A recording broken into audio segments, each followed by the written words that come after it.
A grieving widow quietly gives up her seat to an elderly man on a crowded bus, not realizing the CEO sitting inches away had been searching for a woman with a heart like hers. And in that moment, he fell in love. But before we dive into the full story, let me know where you're watching from and what time it is. Now, subscribe to the channel and let's get started.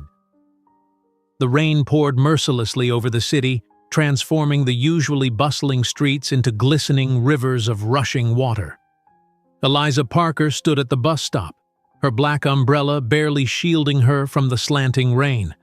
At 45, the lines around her eyes had deepened, not just from age but from the weight of loss she'd carried for the past 3 years.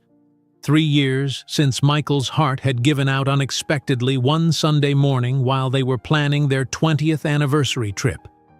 3 years of learning to navigate a world that suddenly felt too large, too empty, and painfully indifferent to her grief. The number 67 bus finally appeared through the curtain of rain, its headlights cutting through the gloom of the late afternoon. Eliza closed her umbrella, shaking off the excess water before climbing aboard. The bus was unusually crowded for a Wednesday, probably due to the downpour that had sent everyone seeking shelter. She paid her fare and moved down the aisle, scanning for an empty seat. There was only one left, next to a man in an expensive-looking gray suit who was engrossed in something on his phone. Eliza settled into the seat beside him, careful not to disturb his space. She placed her damp umbrella between her feet and reached into her bag for the novel she'd been reading, a romance that her book club had chosen. It was the type of story she would have scoffed at before, but now these fictional happy endings provided a comforting escape from her own unfinished story. At the next stop, an elderly man boarded, his movements slow and deliberate. His weathered face bore the map of a long life, lines etched deeply around kind eyes that surveyed the full bus with resignation. He gripped the overhead rail with one gnarled hand while the other clutched a cane that looked as ancient as he did. The bus lurched forward, and the old man staggered slightly. Without hesitation, Eliza closed her book. "Sir," she called out, already gathering her things, "please, take my seat." The elderly man looked at her with genuine surprise, as if such courtesy was rare. He began to shake his head, his mouth forming what was surely a polite refusal, but Eliza was already standing. "I insist," she said, her voice gentle but firm. "I'm getting off soon anyway." It wasn't true, but the lie came easily in service of kindness. The elderly man's weathered face creased into a smile of gratitude as he made his way to her vacated seat. "God bless you, young lady," he said, his voice carrying the slight tremor of age. "There aren't many like you left in this world." Eliza smiled back, a genuine smile that momentarily lifted the perpetual sadness from her eyes. "It's nothing," she replied, now holding on to the same rail the old man had gripped moments before. She returned to her book, though standing made reading more challenging as the bus swayed through the rain-slicked streets. What Eliza didn't notice was that the man in the expensive suit had looked up from his phone when she'd offered her seat. His eyes, a striking shade of blue, had followed her movements with sudden interest, his expression shifting from distraction to curiosity. James Harrington, CEO of Harrington Enterprises, had been in the middle of reviewing quarterly reports when the simple act of kindness had pulled his attention away from profit margins and shareholders' expectations. For the past 6 months, James had been conducting a peculiar search. At 50, after building a business empire worth billions, he had come to realize that his wealth meant nothing without someone to share it with. But finding a genuine connection had proven impossible in his world of corporate sharks and social climbers. Every woman he met seemed more interested in his bank account than in who he was as a person. So he'd devised what his friends had called a ridiculous plan: to find someone outside his usual social circles, someone who showed genuine kindness without any expectation of reward.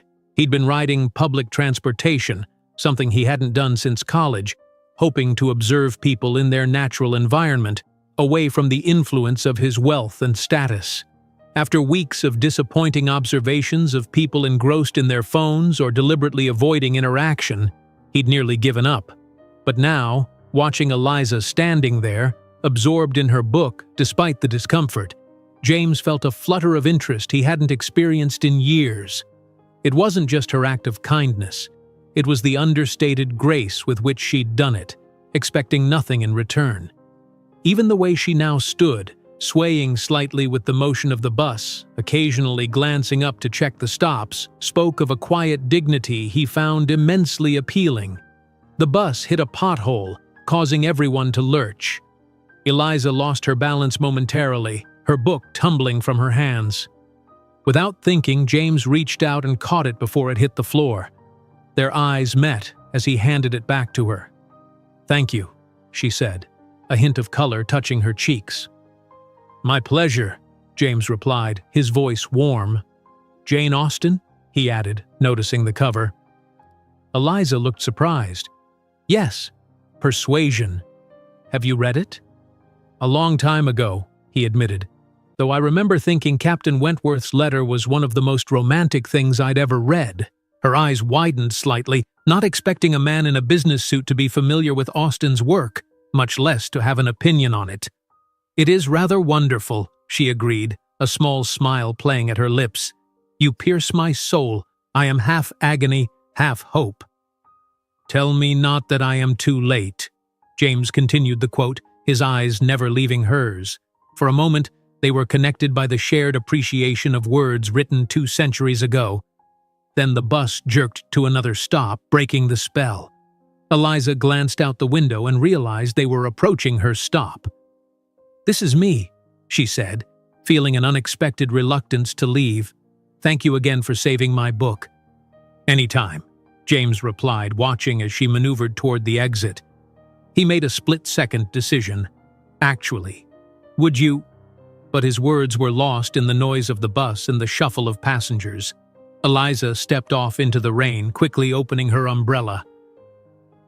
Through the streaming windows, James watched her walk away, her figure growing smaller in the distance. He suddenly realized he didn't even know her name. Eliza hurried down the wet sidewalk toward her modest apartment building. The encounter with the man on the bus lingered in her mind. There had been something in his eyes, intelligence, warmth, and perhaps a loneliness that mirrored her own. For the first time in 3 years, she'd felt a spark of connection with someone. But like so many moments in life, it had come and gone in an instant, leaving only a faint impression like raindrops on water. James remained on the bus long past his intended stop, lost in thought. His driver and security team would be wondering where he was, but he couldn't bring himself to care. He kept replaying the brief exchange in his mind. There had been no recognition in her eyes, no indication that she knew who he was. Her kindness to the elderly man had been genuine, her surprise at his knowledge of Austen unfeigned. She was exactly the kind of person he'd been looking for, and he'd let her walk away. The following day dawned clear and bright, as if the previous day's downpour had washed the city clean. Eliza followed her usual routine, a quick breakfast, a check of her emails for freelance editing projects, and then a walk to the local library where she worked part-time in the children's section. Her life had settled into a predictable pattern after Michael's death, not unhappy exactly, but muted, as if all the colors had been turned down. She took the same bus, half hoping to see the man from yesterday, but the seat where he had sat was occupied by a teenager with headphones. Eliza scolded herself for the disappointment she felt. It had been a brief moment, nothing more. People crossed paths every day in the city without it meaning anything. At the library, she lost herself in the familiar comfort of books and the enthusiasm of the children who came for story time. It wasn't until her lunch break that her thoughts returned to the man on the bus and their shared moment over Jane Austen. Meanwhile, across town in his penthouse office with its panoramic view of the city, James Harrington was distracted. His assistant, Margaret, had to repeat herself twice during their morning briefing. "I'm sorry, Margaret," he said finally. "I'm not quite myself today." Clearly, she replied with the frankness of someone who had worked with him for 15 years. "Does this have anything to do with your mysterious bus rides?" James looked up, surprised. "How did you—" "Please," Margaret interrupted with a hint of amusement. "Do you think I don't know when you dismiss your driver and disappear for hours? I've been your assistant long enough to notice when you're up to something." James smiled ruefully. "I met someone," he admitted. "Or rather, I saw someone. A woman on the bus yesterday. She gave up her seat to an elderly man without a second thought, and then we talked about Jane Austen of all things." "Jane Austen?" Margaret raised an eyebrow. "She was reading Persuasion," James explained, feeling slightly defensive. "I recognized it. And this mystery woman, did you get her name? Her number?" James's expression fell. "No, she got off the bus before I could ask. I don't know anything about her except that she reads classic literature and has the kindest eyes I've ever seen." Margaret studied her boss with a mixture of amusement and concern. In all the years she'd worked for him, she'd never seen him so affected by a brief encounter. "So what are you going to do about it?" "What can I do?" James ran a hand through his silver-streaked dark hair. "It's a city of millions. The chances of finding her again are—" "Since when has James Harrington been deterred by odds?" Margaret challenged. "You built an empire from nothing. Surely you can find one woman in one city." Her words struck a chord. James straightened in his chair, his mind already calculating possibilities. "The bus," he said. "The number 67. She might take it regularly, and she had a library book. If I could figure out which branch—" "Now that sounds more like the James I know," Margaret smiled. "Should I clear your afternoon schedule?" James checked his watch. "No, I have that meeting with the board that I can't reschedule, but tomorrow I'm going bus riding." For the next week, James rode the number 67 bus at various times of day, hoping to encounter Eliza again. He wore casual clothes to blend in, though his idea of casual still involved designer labels. Despite his efforts, there was no sign of the woman who had captured his attention so completely. Eliza, unaware of the search being conducted for her, continued her quiet life. She took different buses that week due to a schedule change at the library, missing James's careful surveillance by mere coincidence. The memory of their brief connection faded slightly under the demands of daily life, though occasionally she would find herself looking for him when she rode the 67 bus. It was on a particularly busy Friday evening, when Eliza was hurrying to catch the last bus after a late shift at the library, that fate intervened. The bus was pulling away as she reached the stop, and she felt a moment of despair at the thought of waiting another 30 minutes for the next one. But then the bus suddenly slowed and stopped. The doors opened, and there stood the elderly man to whom she had given her seat the week before. "Driver," he had called out, "wait for the young lady." Breathless, Eliza climbed aboard. "Thank you," she said to both the driver and the elderly gentleman.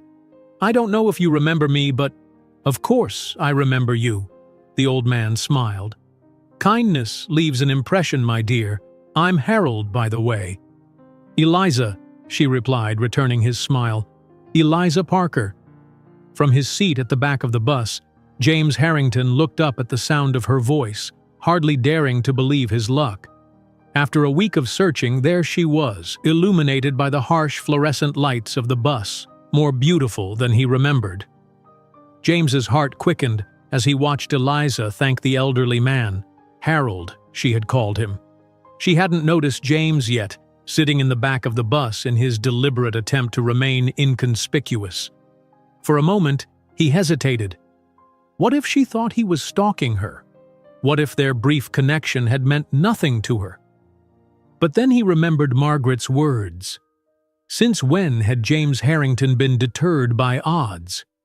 He stood up and made his way forward, holding onto the handrails as the bus lurched into motion. Eliza was chatting amicably with Harold, a warm smile lighting up her face. It struck James how different she looked from the women he usually encountered at charity galas and corporate events. There was no artifice to her, no carefully constructed persona. She was simply herself, and it was refreshing. "Excuse me," James said, his voice causing both Eliza and Harold to look up. "I believe we've met before." Recognition dawned in Eliza's eyes, followed by surprise and something else, pleasure. "The Jane Austen fan," she said with a small smile. "I was wondering if I'd see you again."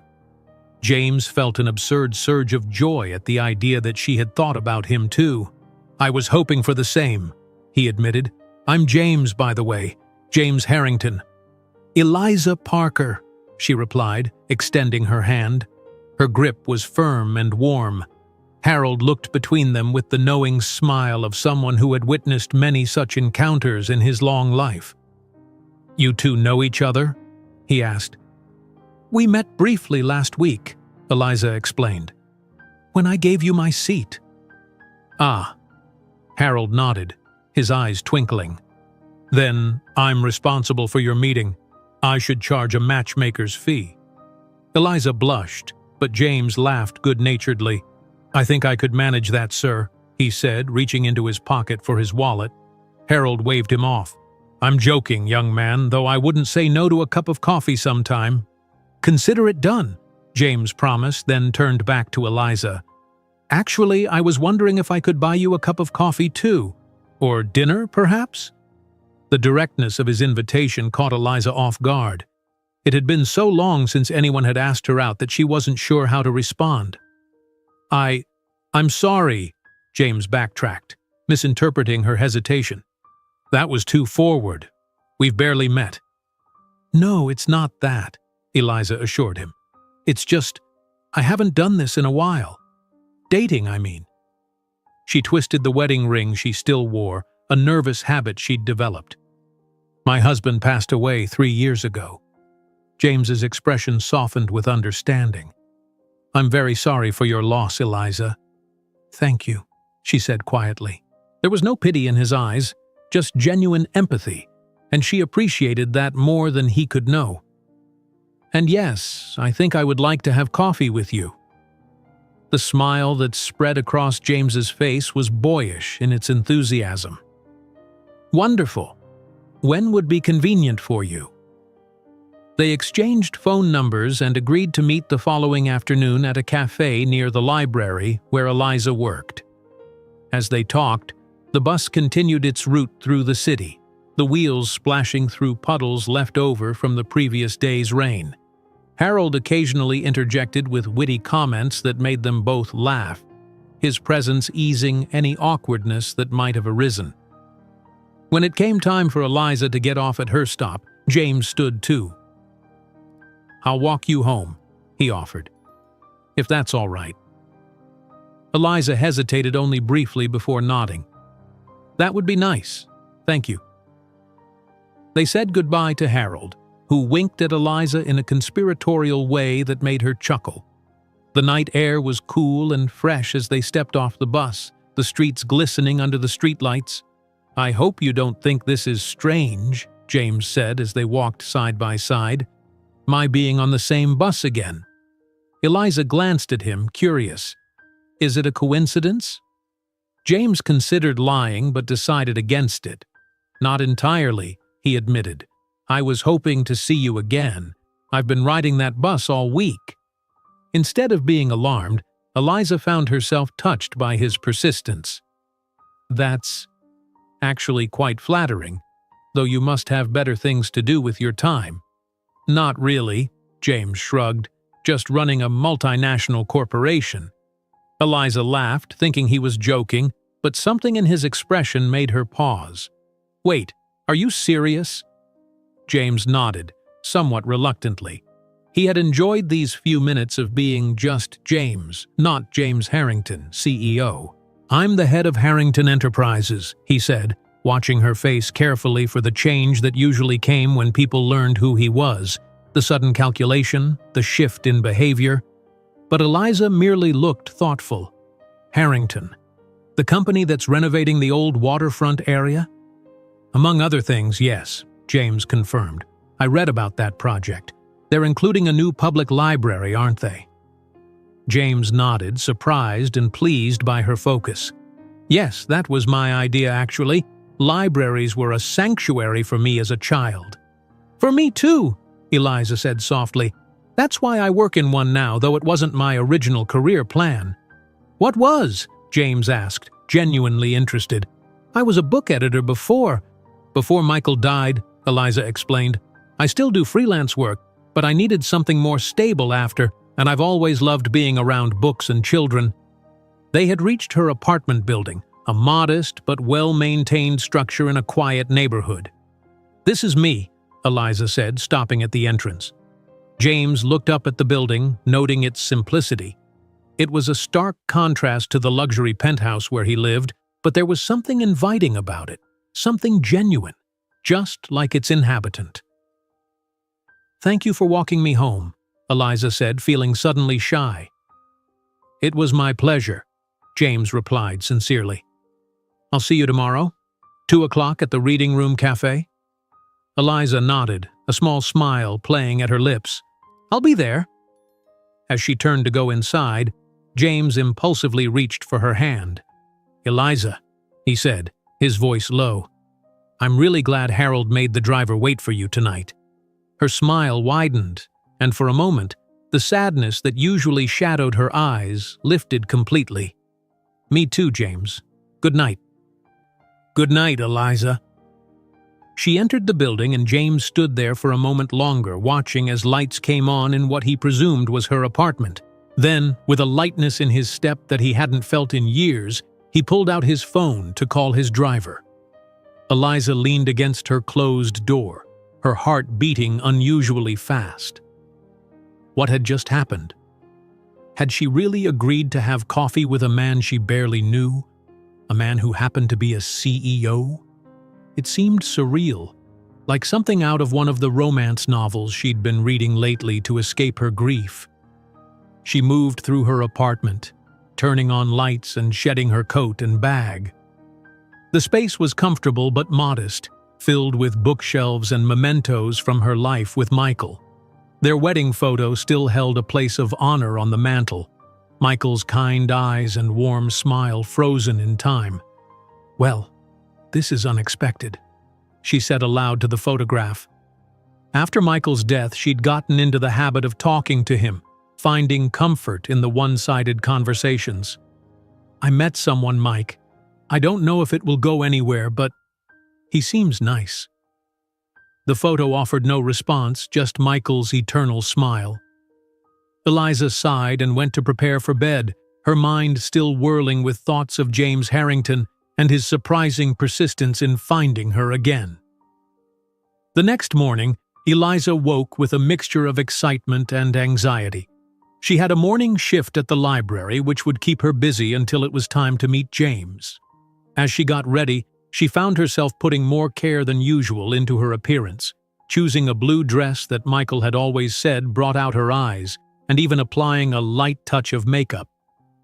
The library was quiet that morning, allowing her mind to wander repeatedly to her upcoming coffee date. Was it a date, or just a friendly meeting? James had seemed genuinely interested, but part of her couldn't help wondering why a wealthy, presumably eligible CEO would be interested in a middle-aged widow who worked in a library. You seem distracted today, Eliza, observed her colleague Martha, a kind woman in her 60s who had been a support system after Michael's death. Do I? Eliza tried to sound nonchalant as she reshelved a stack of children's books. Martha gave her a knowing look. You've put The Very Hungry Caterpillar in the young adult section, dear. Oh. Eliza quickly retrieved the misplaced book, feeling her cheeks warm. I guess I am a bit distracted. Anything you want to talk about? Martha prompted gently. Eliza hesitated, then decided there was no harm in sharing. I'm meeting someone for coffee after my shift, a man I met on the bus. Martha's eyebrows rose in pleasant surprise. Well, isn't that lovely? Your first date since Michael, Eliza finished for her. Yes, I suppose it is, though I'm not sure if it's really a date. How does that make you feel? Martha asked, ever the sensitive friend. Eliza considered the question seriously. Nervous, she admitted, and a little guilty, if I'm being honest. like I'm betraying Michael somehow. Martha's expression softened with understanding. Michael loved you very much, Eliza. He wouldn't want you to be alone forever. I know that logically, Eliza sighed. But emotions aren't always logical, are they? No, they certainly aren't, Martha agreed. But give yourself permission to enjoy this coffee, whatever it may or may not lead to. You deserve some happiness, dear. Eliza smiled gratefully at her friend, feeling somewhat lightened by the conversation. Martha was right. She should at least allow herself to enjoy the afternoon without overanalyzing it or feeling guilty. The rest of her shift passed quickly, and soon it was time to head to the reading room. The cafe was a cozy spot popular with the library staff, known for its comfortable chairs, excellent coffee, and walls lined with books that customers could read while they enjoyed their beverages. Eliza arrived a few minutes early, her nerves returning as she selected a quiet table by the window. She ordered a latte and tried to calm her racing heart by focusing on the familiar surroundings. The cafe smelled of coffee and freshly baked pastries, the ambient noise of quiet conversations and the espresso machine creating a soothing backdrop. At precisely 2 o'clock, the door opened and James walked in. He had eschewed his business suit for more casual attire, dark jeans and a light blue button-down shirt that made his eyes seem even more striking. He spotted her immediately, a warm smile spreading across his face as he approached. "Eliza," he greeted her, and just the way he said her name, like it was something precious, made her heart skip a beat. "You look beautiful." "Thank you," she replied, suddenly shy again. "You look nice too, different from your bus attire." James chuckled as he took the seat across from her. "I thought I'd try to blend in a bit, though I'm not sure I succeeded. The barista just asked if I was that Harrington guy from the magazine." Eliza smiled, finding his self-deprecation charming. "Were you? In a magazine, I mean." "Forbes last month," he admitted with a slight grimace. "Not my idea, believe me. My PR team insisted."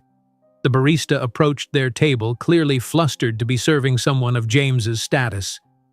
"Mr. Harrington, sir, what can I get for you today? It's on the house, of course." "That's very kind, but I insist on paying," James replied smoothly. "I'll have whatever blend is your favorite, black." As the barista hurried away, James turned back to Eliza with an apologetic smile. "Sorry about that." "Is it always like this for you?" Eliza asked, genuinely curious. "Being recognized everywhere you go?" James shrugged. "Not always, but often enough. It's why I enjoyed our meeting on the bus so much. You had no idea who I was, and it was refreshing." "Well, I still don't really know who you are," Eliza pointed out. "I know your name and your job title, but that's about it."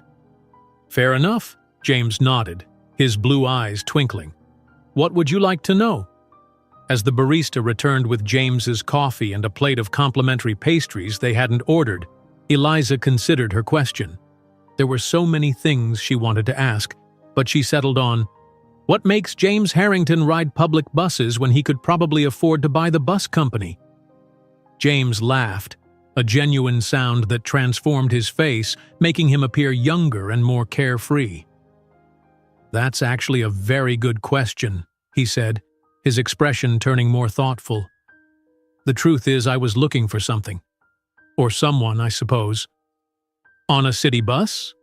Eliza raised an eyebrow skeptically. "I know it sounds strange," James acknowledged. "But I've found that wealth has a way of distorting things. People see the money, the status, not the person. I wanted to meet someone who would see me for who I am, not what I have." Eliza studied him over the rim of her coffee cup, intrigued by his honesty. "And did you find what you were looking for?" James's gaze held hers steadily. "I think I might have," he said quietly. "When I saw you give up your seat to Harold without a second thought, I saw something genuine in a world that often feels anything but." The intensity of his gaze made Eliza's cheeks warm, and she looked down at her latte. "It was nothing special," she demurred. "Just common courtesy." "But that's exactly it," James insisted. "Common courtesy isn't so common anymore. Your kindness stood out, Eliza. You stood out." Their conversation flowed easily after that, moving from books they had loved to places they had visited, from childhood memories to future aspirations. James spoke of his company's philanthropic endeavors with genuine passion, while Eliza shared stories of the children who came to her reading sessions at the library, their faces lighting up as they discovered the magic of books. Time seemed to slip away unnoticed, and it wasn't until Martha entered the cafe clearly on her way home from the library that Eliza realized they had been talking for nearly 3 hours. "Eliza!" Martha exclaimed, approaching their table with undisguised curiosity. "I thought I might find you here." As Eliza made the introductions, she couldn't help but notice the approving glint in Martha's eye. Her friend chatted briefly with James, her initial surprise at his identity giving way to warm acceptance as she observed how he looked at Eliza. "I should be going," Martha said after a few minutes, giving Eliza a meaningful glance. "Samuel will be wondering where I am. Lovely to meet you, Mr. Harrington." "James, please," he corrected with a smile. "And likewise, Martha." As Martha left, Eliza realized the cafe had begun to fill with the after-work crowd. "I should probably head home too," she said reluctantly. James nodded, though he made no move to stand. "I've enjoyed this afternoon more than any I can remember in a long time," he said, his voice sincere. "Would it be too forward to ask when I might see you again?" Eliza felt a flutter of excitement mixed with trepidation. This was moving quickly, perhaps too quickly. And yet she couldn't deny the connection she felt with James, a connection she had thought she might never feel again after losing Michael. "I'd like that," she said softly, making her decision. "Though I should warn you, my life is quite ordinary compared to yours. I don't attend galas or travel to exotic locations for business meetings." "Ordinary sounds perfect," James replied with a smile that reached his eyes. "Extraordinary, even." Over the next few weeks, Eliza and James settled into a rhythm that felt both exciting and comfortable. They met for coffee again, then dinner at a small Italian restaurant where the owner knew James by name but treated him no differently than any other customer. They walked through the city park on a Sunday afternoon, stopping to listen to a street musician playing violin concertos with surprising skill. Each encounter deepened their connection, revealing new layers of compatibility that neither had expected to find. James found himself enchanted by Eliza's quiet intelligence, her genuine love of literature, and the compassionate way she spoke about the children at the library.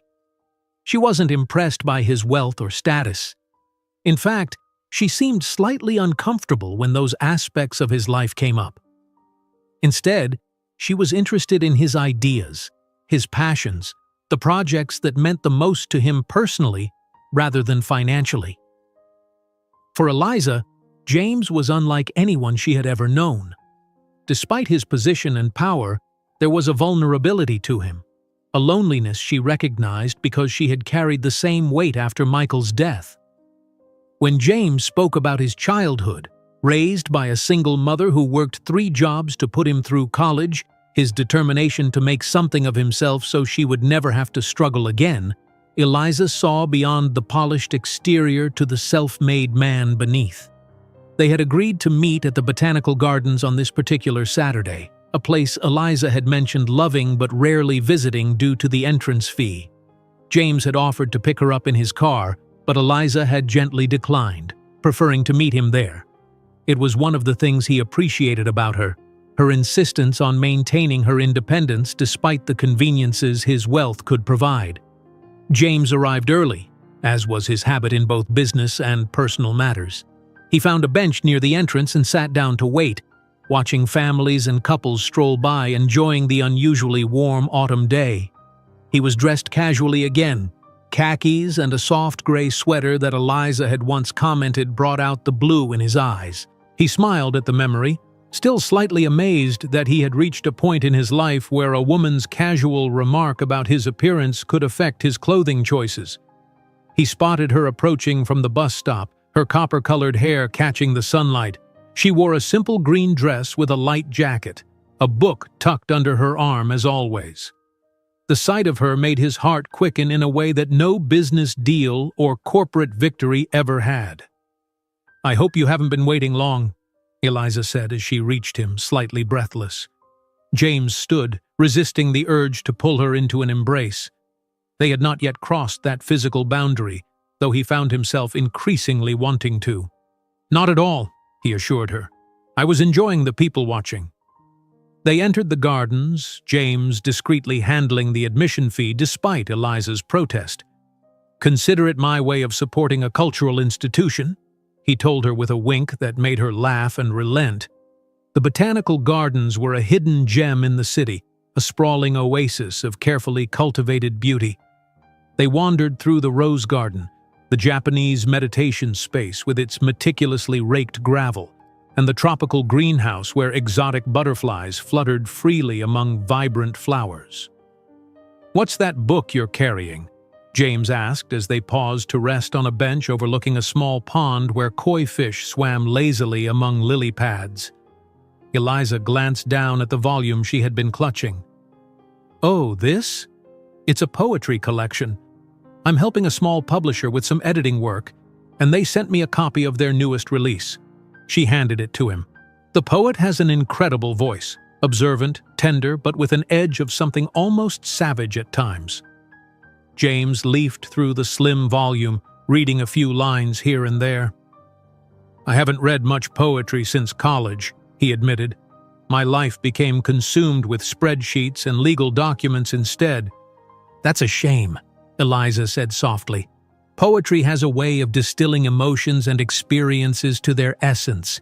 It reminds us of what it means to be human."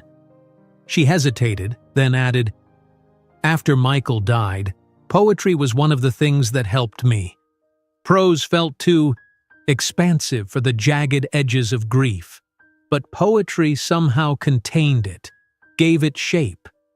James looked at her with newfound understanding. "Will you read me one from this collection?" Eliza took the book back, her fingers brushing his in a way that sent a current through them both. She turned to a page she had marked and began to read in a clear, gentle voice that carried just far enough for him to hear without disturbing the tranquility around them. The poem spoke of loss and renewal, of finding beauty in unexpected places.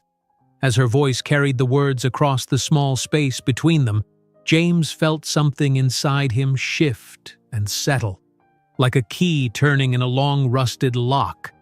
When she finished, they sat in silence for a moment, the poem hanging in the air between them. "Thank you," James said finally, his voice unusually husky. I don't have the right words." Eliza smiled, understanding in her eyes. "Sometimes there aren't right words. That's why we need poetry." On impulse, James reached for her hand, entwining his fingers with hers. Eliza's breath caught, but she didn't pull away. Instead, she squeezed his hand gently, and they sat like that, connected by touch and unspoken emotion, watching the koi fish create ripples in the still water. The moment was broken by the harsh ringtone of James's phone. He grimaced apologetically as he pulled it from his pocket with his free hand. "I'm sorry. I thought I'd turned it off." "It's all right," Eliza assured him, though she withdrew her hand as he checked the caller ID. "It's my assistant," James said, frowning. "I asked her not to call unless it was an emergency." He answered with a terse, "Margaret, what's wrong?" Eliza watched as his expression shifted from annoyance to concern to something resembling resignation. "I understand," he said after listening for a moment. "Text me the details. I'll be there as soon as I can." He ended the call and turned to Eliza, regret evident in his eyes. "I'm so sorry, but I have to go.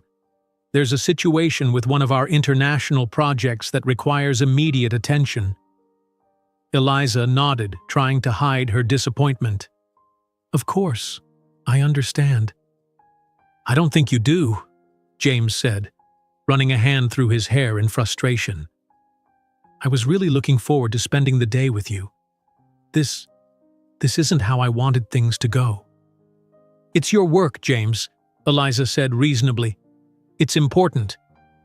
"You're important too," he replied with an intensity that surprised them both. Then, more gently, "Let me at least have my driver take you home." Eliza shook her head. "I'll be fine. The bus stop is right outside, and I have my book for company." She held up the poetry collection with a small smile. "Go, handle your emergency. We'll reschedule." James hesitated, clearly torn. "Are you sure?" "Positive," Eliza assured him, though part of her wished he would insist, would choose her over the demands of his corporate empire. He leaned forward and, before either of them could overthink it, pressed a gentle kiss to her cheek. "I'll call you tonight," he promised, his lips lingering near her skin for a heartbeat longer than necessary. Then he was gone, striding purposefully toward the exit, his phone already at his ear as he arranged for his driver to pick him up. Eliza watched him go, her hand rising unconsciously to touch the spot on her cheek where his lips had been. Despite her reassurances, she couldn't help feeling a pang of something like foreboding. Their worlds were so different. How long before those differences became too much to bridge? With a sigh, she gathered her things and made her way out of the gardens, the beauty around her suddenly seeming less vibrant without James beside her to share it. Back in her apartment that evening, Eliza tried to focus on her editing work, but her mind kept straying to James. He hadn't called yet, and she wondered if the emergency had turned out to be more complicated than anticipated.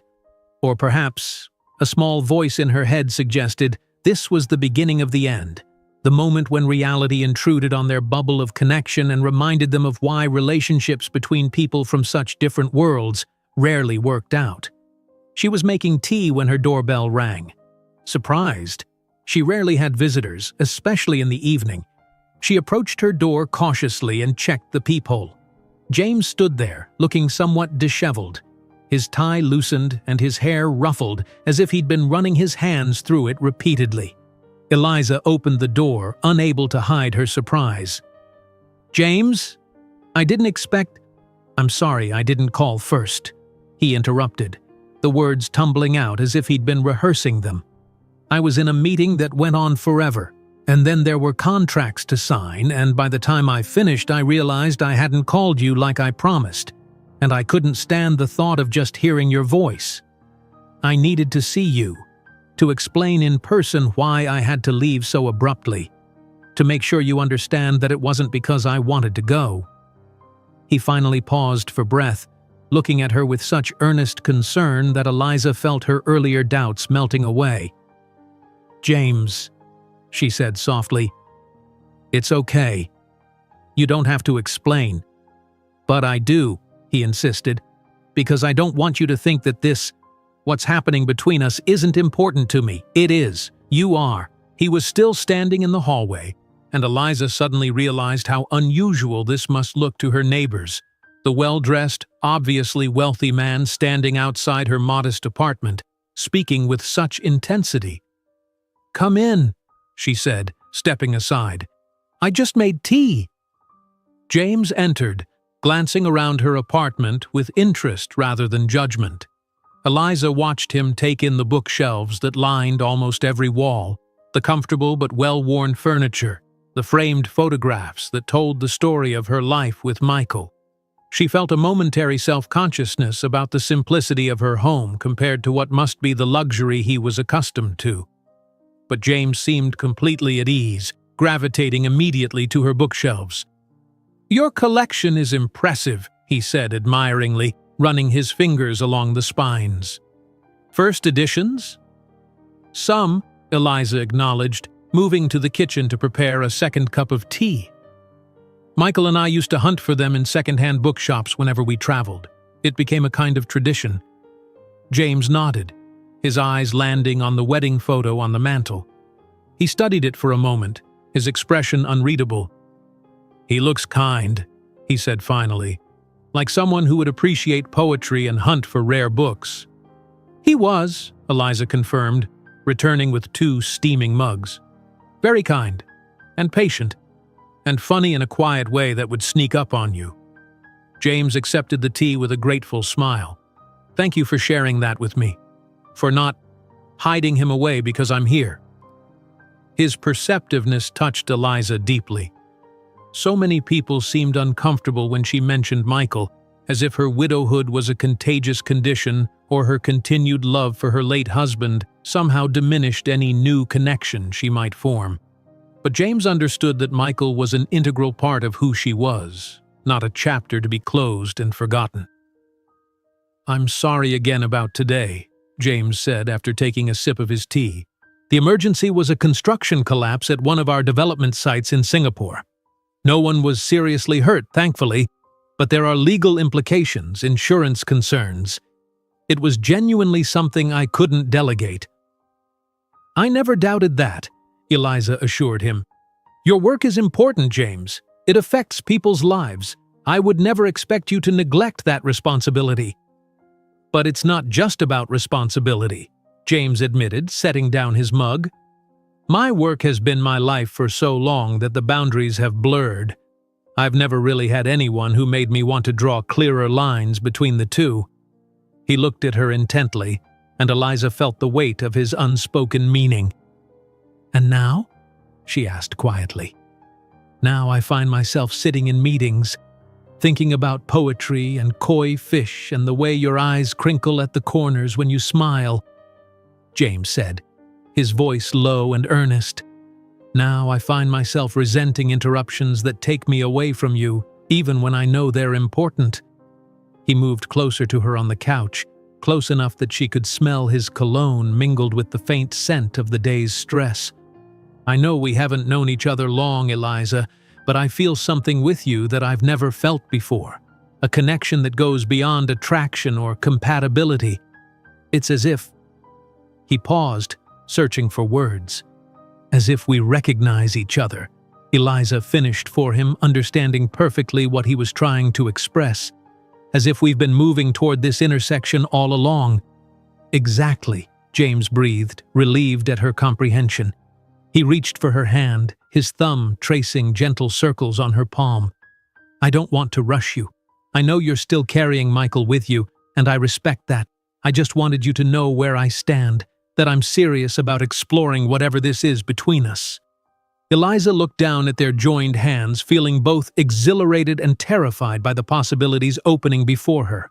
"I'm scared," she admitted. "Not just because of Michael, though that's part of it, but also because, James, we come from such different worlds. You run a global corporation. I read stories to children and edit poetry collections. Your face is in magazines. I take the bus to work." "And yet here we are," James said simply, "finding each other despite all those differences, maybe because of them." He leaned forward slowly, giving her every opportunity to pull away. But Eliza didn't move, didn't want to move. When his lips met hers, she closed her eyes, allowing herself to be fully present in the moment. The kiss was gentle at first, almost tentative, but deepened as she responded, her free hand moving to rest against his chest, feeling the steady beat of his heart beneath her palm. When they finally pulled apart, both slightly breathless, James rested his forehead against hers. "Worth waiting for," he murmured, and Eliza couldn't help but smile. "Yes," she agreed softly. "It was." They stayed like that for a moment longer, suspended in the quiet intimacy they had created. Then James straightened, still holding her hand. "I should probably go. It's getting late, and you mentioned you have an early shift tomorrow." Eliza nodded, despite the part of her that wanted to ask him to stay. "Will I see you tomorrow?" she asked as they moved toward the door. "Wild horses couldn't keep me away," James promised with a smile that made her heart flip in her chest. After one more kiss, this one briefer but no less meaningful, James departed, and Eliza closed the door behind him, leaning against it as she tried to process everything that had just happened. Her lips still tingled from his kiss, her mind still reeled from his declarations. She glanced over at Michael's photograph, illuminated by the soft lamplight. "I think I might be falling for him, Mike," she whispered. "Is that okay?" The photograph offered no answer, but as Eliza moved around her apartment, turning off lights and preparing for bed, she felt a sense of peace settle over her. Whatever challenges lay ahead, whatever complications might arise from the collision of their different worlds, she knew one thing with certainty. What she had found with James was worth exploring, worth fighting for. With that thought warming her heart, she slipped between her sheets and fell into the most restful sleep she had experienced in 3 years. The following Saturday, Eliza stood in front of her closet, surveying its contents with growing dismay. James had invited her to dinner at La Maison, one of the city's most exclusive restaurants, where he was meeting his closest friends. "I want them to meet you," he had said, his eyes warm with affection. "They're the closest thing to family I have." The invitation, while touching, had plunged Eliza into a minor crisis. Her wardrobe consisted primarily of practical, comfortable clothes suitable for working at the library or casual outings. Nothing that would blend in at an establishment where reservations were reportedly booked months in advance and the chef had been featured on international cooking shows. With a sigh, she pulled out the only dress that might be appropriate, a simple black cocktail dress she had worn to a publishing industry event years ago. It was classic enough not to look dated, but she worried it might still be too understated for the occasion. She laid it on the bed and reached for her phone. "Martha, I need fashion advice," she admitted when her friend answered. 20 minutes later, Martha was in her apartment examining the dress with a critical eye. "It's perfectly lovely," she assured Eliza, "but it could use some accessories to elevate it. Fortunately, I came prepared." She opened her large handbag and withdrew a small velvet pouch. "These were my mother's, but I think they'll suit you perfectly tonight." Inside the pouch was a delicate pearl necklace with matching earrings. "Martha, I couldn't possibly—" "Nonsense," Martha interrupted firmly. "They've been sitting in my jewelry box for years. Mom would have loved knowing they were being worn for a special evening." Her eyes twinkled. "Especially a special evening with a handsome CEO." Eliza accepted the pearls with a grateful smile. "You're a lifesaver." "Now," Martha continued briskly, "shoes, handbag, and most importantly, your mindset. Remember, Eliza, you're not just the widow who works at the library. You're a highly educated woman with excellent taste in literature, a kind heart, and apparently enough charm to captivate one of the most eligible bachelors in the city. These friends of his should be honored to meet you." Eliza laughed, feeling her anxiety ease somewhat. "I don't know what I'd do without you, Martha."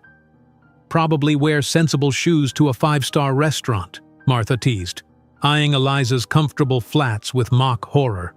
"Now, what do you have in heels?"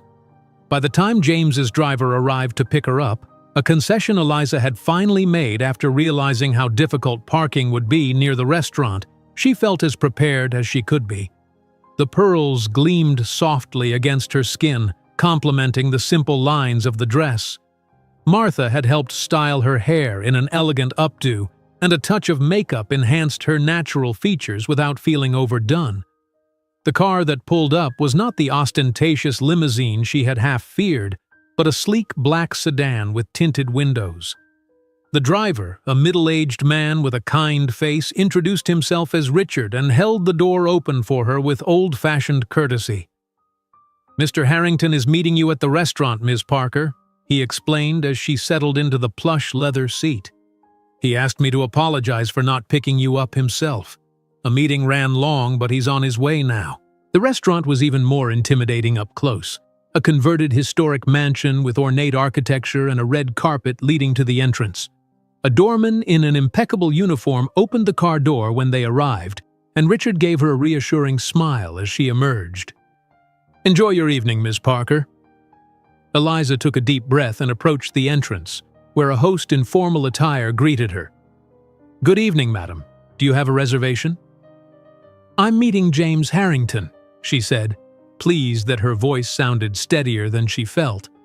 The host's demeanor shifted instantly from polite professionalism to eager deference. "Of course, Ms. Parker. Mr. Harrington's guests have already arrived. Please, follow me." As they walked through the restaurant, Eliza tried not to gawk at the opulent surroundings. Crystal chandeliers, original artwork on the walls, tables spaced far enough apart to ensure privacy for the well-heeled diners. The host led her to a private dining room at the back, where 3 people were already seated around a beautifully set table sipping champagne. "Ms. Parker has arrived," the host announced, holding the door for her. All 3 heads turned in her direction, and Eliza felt a moment of intense scrutiny as James's friends assessed her. There were 2 men and 1 woman, all approximately James's age, all exuding the same aura of wealth and confidence that he possessed. The woman was the first to rise, approaching Eliza with a warm smile that immediately put her at ease. "You must be Eliza. I'm Charlotte Wilson, James's oldest friend and occasional conscience." She was tall and elegant in a designer dress, her dark hair styled in a sophisticated bob. "He's been absolutely insufferable talking about you, so I'm delighted to finally put a face to the name." "Oh, has he?" Eliza asked, both embarrassed and pleased. "Absolutely smitten," confirmed one of the men coming to join them. He was shorter than Charlotte, with a boyish face that belied his salt-and-pepper hair. "Daniel Chen, college roommate and current technology advisor to Harrington Enterprises. Don't believe a word Charlotte says, by the way. She exaggerates terribly." "Only when it serves a purpose," Charlotte retorted with a grin. The third person approached more slowly, his expression harder to read. "Alexander Brooks," he introduced himself, extending a hand. "Legal counsel and reluctant voice of reason in this group." He was the most formally dressed of the 3, his manner reserved but not unfriendly. "It's lovely to meet you all," Eliza said sincerely. "James speaks very highly of you." "And he's told us practically nothing about you," Daniel said, gesturing for her to take a seat. "Just that you met on a bus, of all places, and that you work with books somehow." "I'm a children's librarian," Eliza clarified as she sat down. "And I do freelance editing for small publishers." "How fascinating," Charlotte said, sounding genuinely interested. "My foundation does literacy work in underserved communities. We should talk about potential collaborations." Before Eliza could respond, the door opened again and James strode in, slightly out of breath. "I'm so sorry I'm late," he said, his gaze immediately finding Eliza. The warmth in his eyes as he took in her appearance made her heart flutter. "You look absolutely beautiful," he murmured, bending to kiss her cheek before greeting his friends. "We were just getting acquainted with Eliza," Charlotte informed him, "and wondering why you've been keeping her all to yourself." "Self-preservation," James replied with a smile, taking the seat beside Eliza. "I knew once you met her, you'd like her better than me." The conversation flowed easily after that, aided by excellent wine and the first courses of their meal. Eliza found herself relaxing as she learned more about James's friends and their shared history. They had all met at university. James, Daniel, and Alexander as roommates, Charlotte as the persistent journalism student who kept challenging James in their shared economics class. She cornered me after a debate and informed me that my entire approach to fiscal policy was not only wrong but morally bankrupt, James recalled with affection. I was simultaneously offended and impressed. "And now she makes sure all your charitable giving actually reaches the people who need it," Alexander added. It was clear that these 3 people had been through much with James, the early struggles of starting his business, the meteoric rise of Harrington Enterprises, personal triumphs and setbacks. They shared an easy camaraderie built on decades of trust and mutual respect. Eliza felt both honored to be included in their circle and acutely aware of her outsider status. As the main course was served, a delicate sea base for Eliza that cost more than she usually spent on groceries in a week, Alexander turned the conversation in a more serious direction. "So, James, what's the word on the Westridge acquisition? My team has the preliminary paperwork ready." "Let's not talk business tonight," James suggested, glancing at Eliza. "This is a social occasion." "It's all right," Eliza assured him. "I don't mind." "See? She doesn't mind," Alexander pressed. "And this deadline is coming up fast." James sighed but nodded. "The board is still split.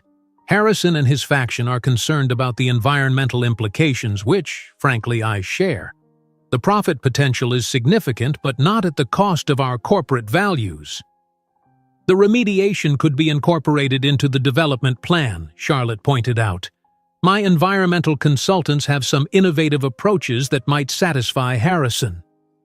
Daniel joined in, discussing technological solutions to minimize the environmental impact, while Alexander outlined the legal ramifications of various approaches. Eliza listened, fascinated by this glimpse into James's world.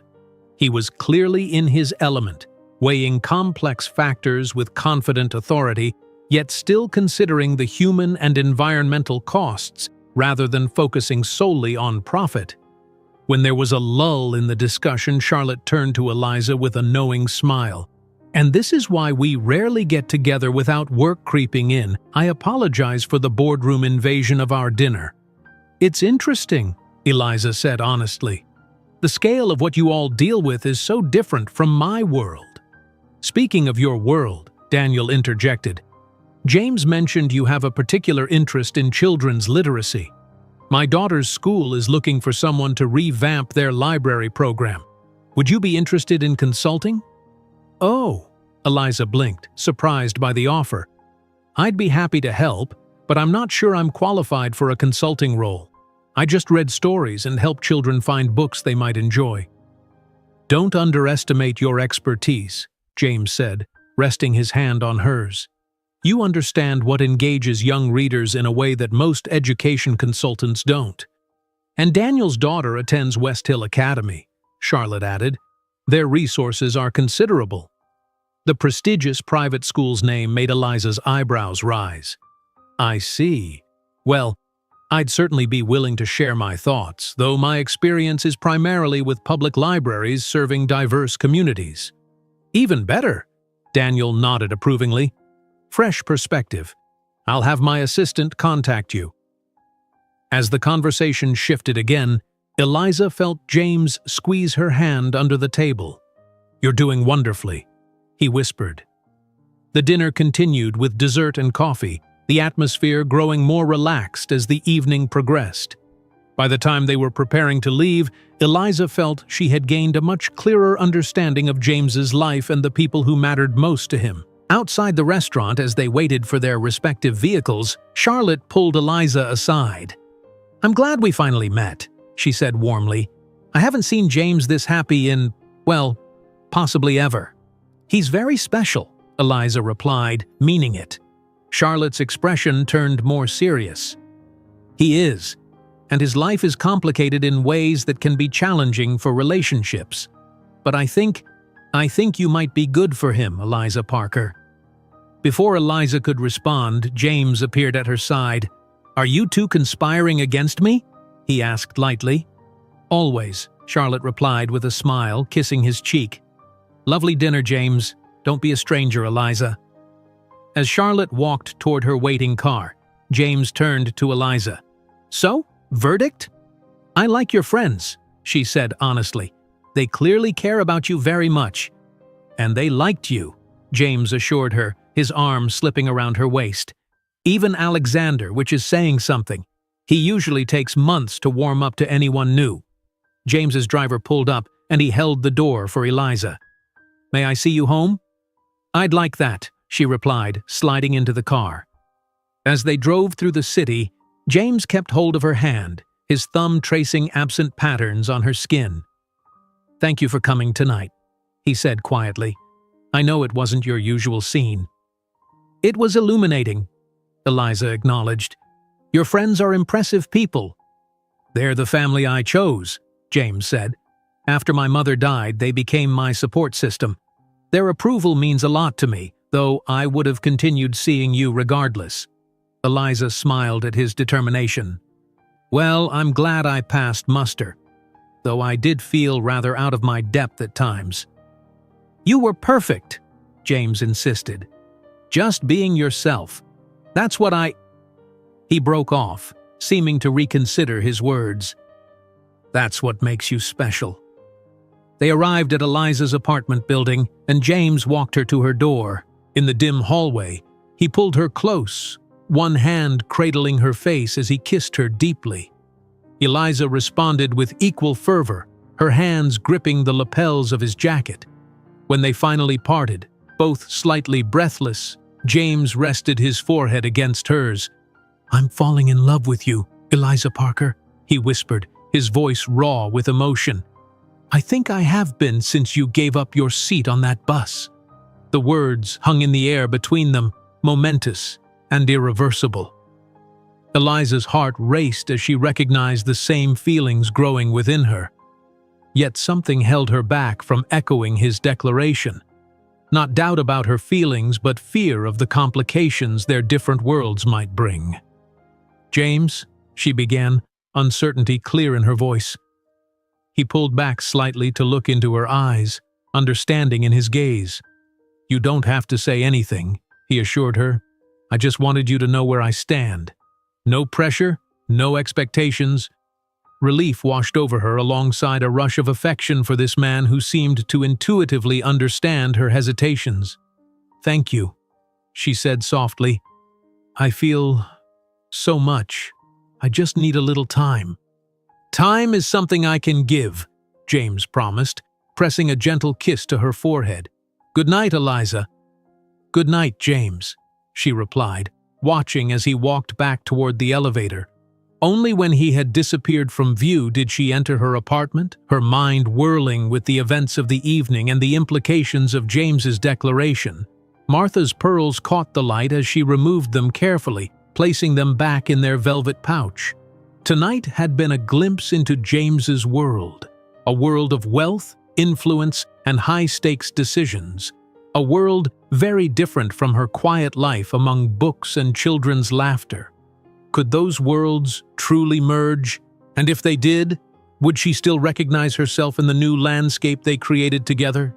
The following weeks brought a whirlwind of new experiences for Eliza as James eagerly shared more of his world with her.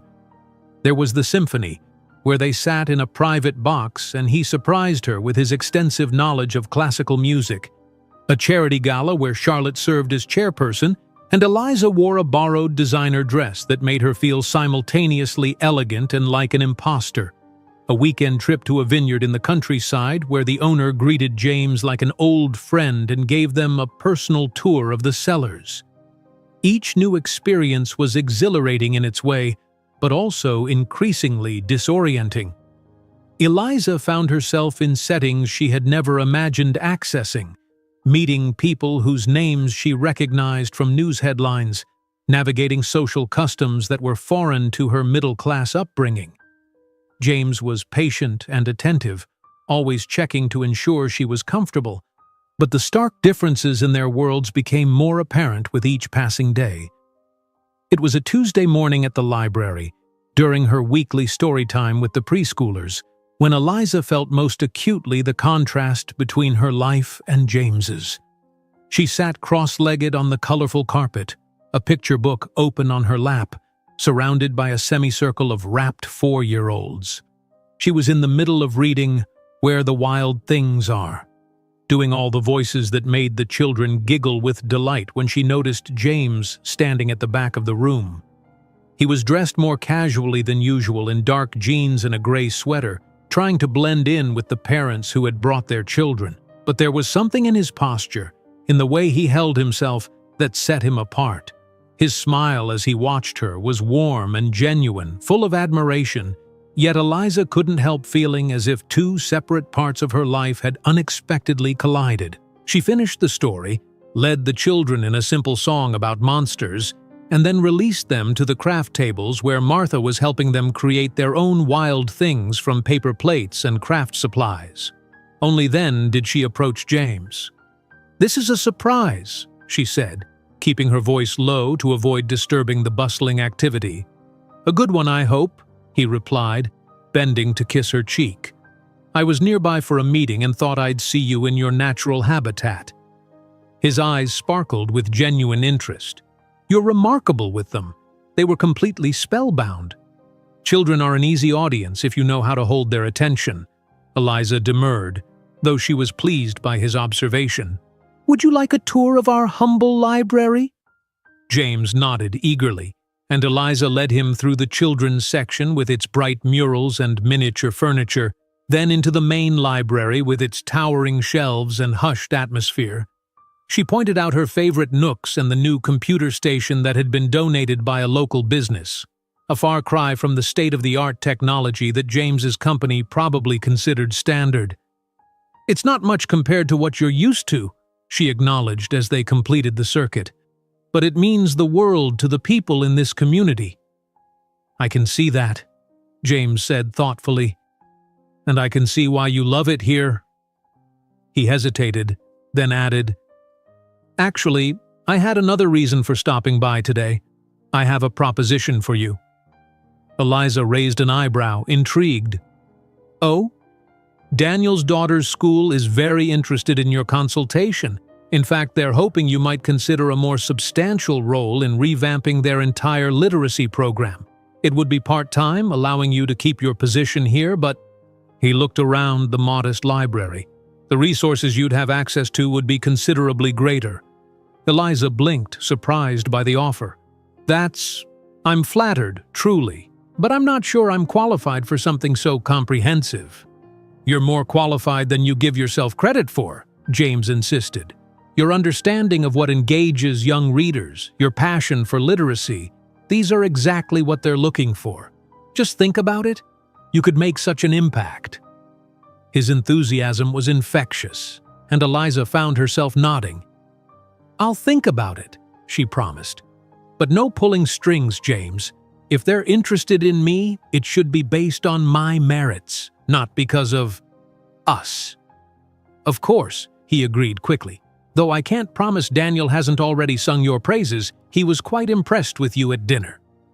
Martha approached then, greeting James warmly before informing Eliza that she was needed back in the children's section. "Glue crisis," she explained with a wry smile. "Ms. Beatrice looks like she might have a meltdown if you don't intervene." Eliza chuckled, all too familiar with the senior librarian's tendency to become overwhelmed by the controlled chaos of craft time. "I should go," she told James. "Duty calls." He nodded understandingly. "I'll call you tonight? Maybe we could grab dinner after your shift?" "I'd like that," Eliza replied, already moving toward the sounds of childish commotion. As she expertly diffused the craft emergency and helped the children complete their wild things, she couldn't help glancing occasionally toward the library entrance where James had exited. The juxtaposition of him in this space, her space, had left her with a strange mixture of feelings she couldn't quite untangle. That evening, as they sat in a quiet neighborhood bistro, Eliza broached the subject that had been weighing on her mind. "James, do you ever worry that our worlds are just too different?" He looked up from his pasta, his expression thoughtful. "I'd be lying if I said I hadn't considered it," he admitted. "But I don't think it's an insurmountable issue. Different doesn't have to mean incompatible." "But it's not just about our backgrounds or our jobs," Eliza persisted. "It's about expectations, lifestyles, the spaces we occupy." She twisted her napkin in her lap, struggling to articulate her concerns. "Today, seeing you at the library, it made me realize how separate these parts of my life have been. And I'm not sure how to bridge that gap." James reached across the table to take her hand. "I think we bridge it by doing exactly what we're doing, sharing our worlds with each other, finding the places where they can intersect." "But what if one world begins to overshadow the other?" Eliza asked, giving voice to one of her deepest fears. "I've worked hard to build my life after Michael. I like who I am, what I do. I don't want to lose that." "I would never want you to," James assured her, his voice fervent. "Eliza, what drew me to you was your authenticity, your kindness, your passion for what you do. Why would I want to change any of that? Eliza squeezed his hand, grateful for his understanding. I know you wouldn't intentionally, but your world is so consuming. The galas, the restaurants, the people who treat you with such deference. It would be easy to get lost in all that. James was quiet for a moment, considering her words. Perhaps we've been spending too much time in my world lately, he acknowledged. I've been eager to share it with you, but maybe I've been overwhelming you in the process. It's not that I don't enjoy those experiences, Eliza clarified.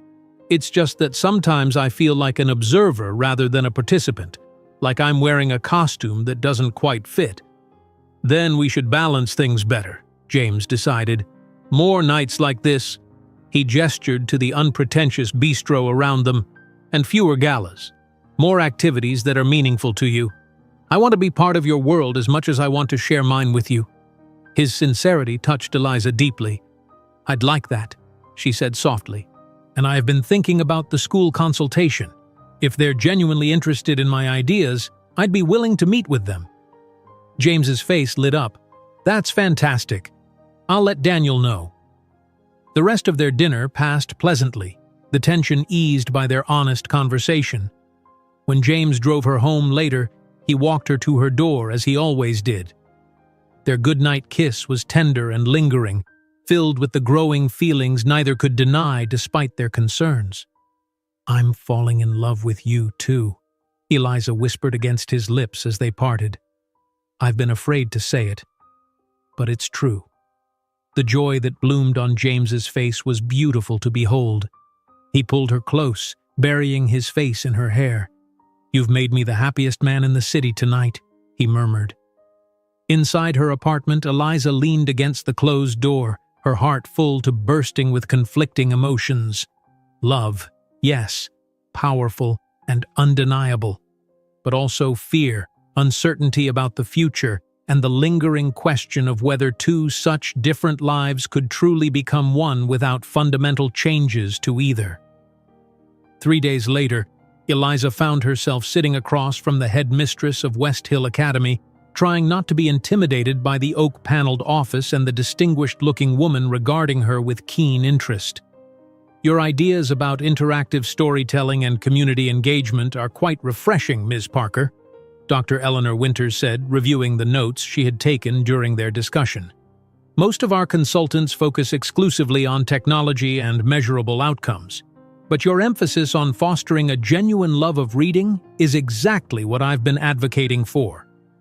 Children need both structure and freedom in their relationship with books, Eliza explained, warming to the topic. They need guidance to help them find stories that resonate with them, but also space to discover their own literary tastes. Dr. Winters nodded approvingly. I couldn't agree more. And your experience with diverse communities could help us address some of the blind spots in our current program. She set down her pen decisively. I'd like to offer you the position, Ms. Parker, 2 days a week to start, with the flexibility to maintain your current role at the public library. Eliza blinked, surprised by the swiftness of the offer. That's very generous, Dr. Winters. May I have a few days to consider it? Of course, the headmistress agreed. But I do hope you'll accept. We could implement your first initiatives for the spring semester. As Eliza left the impressive campus, she couldn't help feeling a surge of professional pride. Despite her initial doubts, Dr. Winters had been genuinely interested in her ideas, not just offering her the position as a favor to James or Daniel. The opportunity to impact the reading lives of hundreds of children with resources she could only dream of at the public library was undeniably appealing. She was so lost in thought that she almost missed the familiar figure waiting beside a sleek black car at the school gate.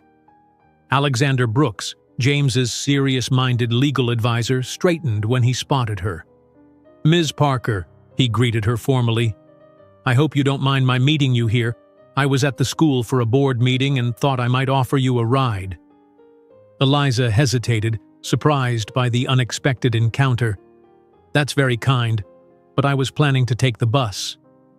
I insist, Alexander said, opening the passenger door.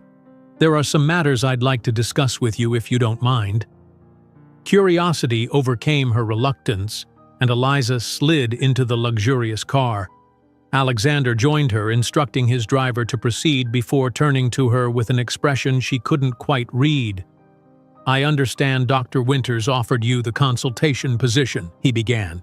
"News travels fast," Eliza observed, slightly uncomfortable with the idea that her professional meeting was already being discussed.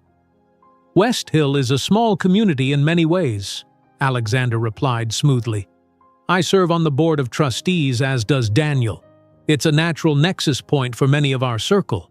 "Our circle."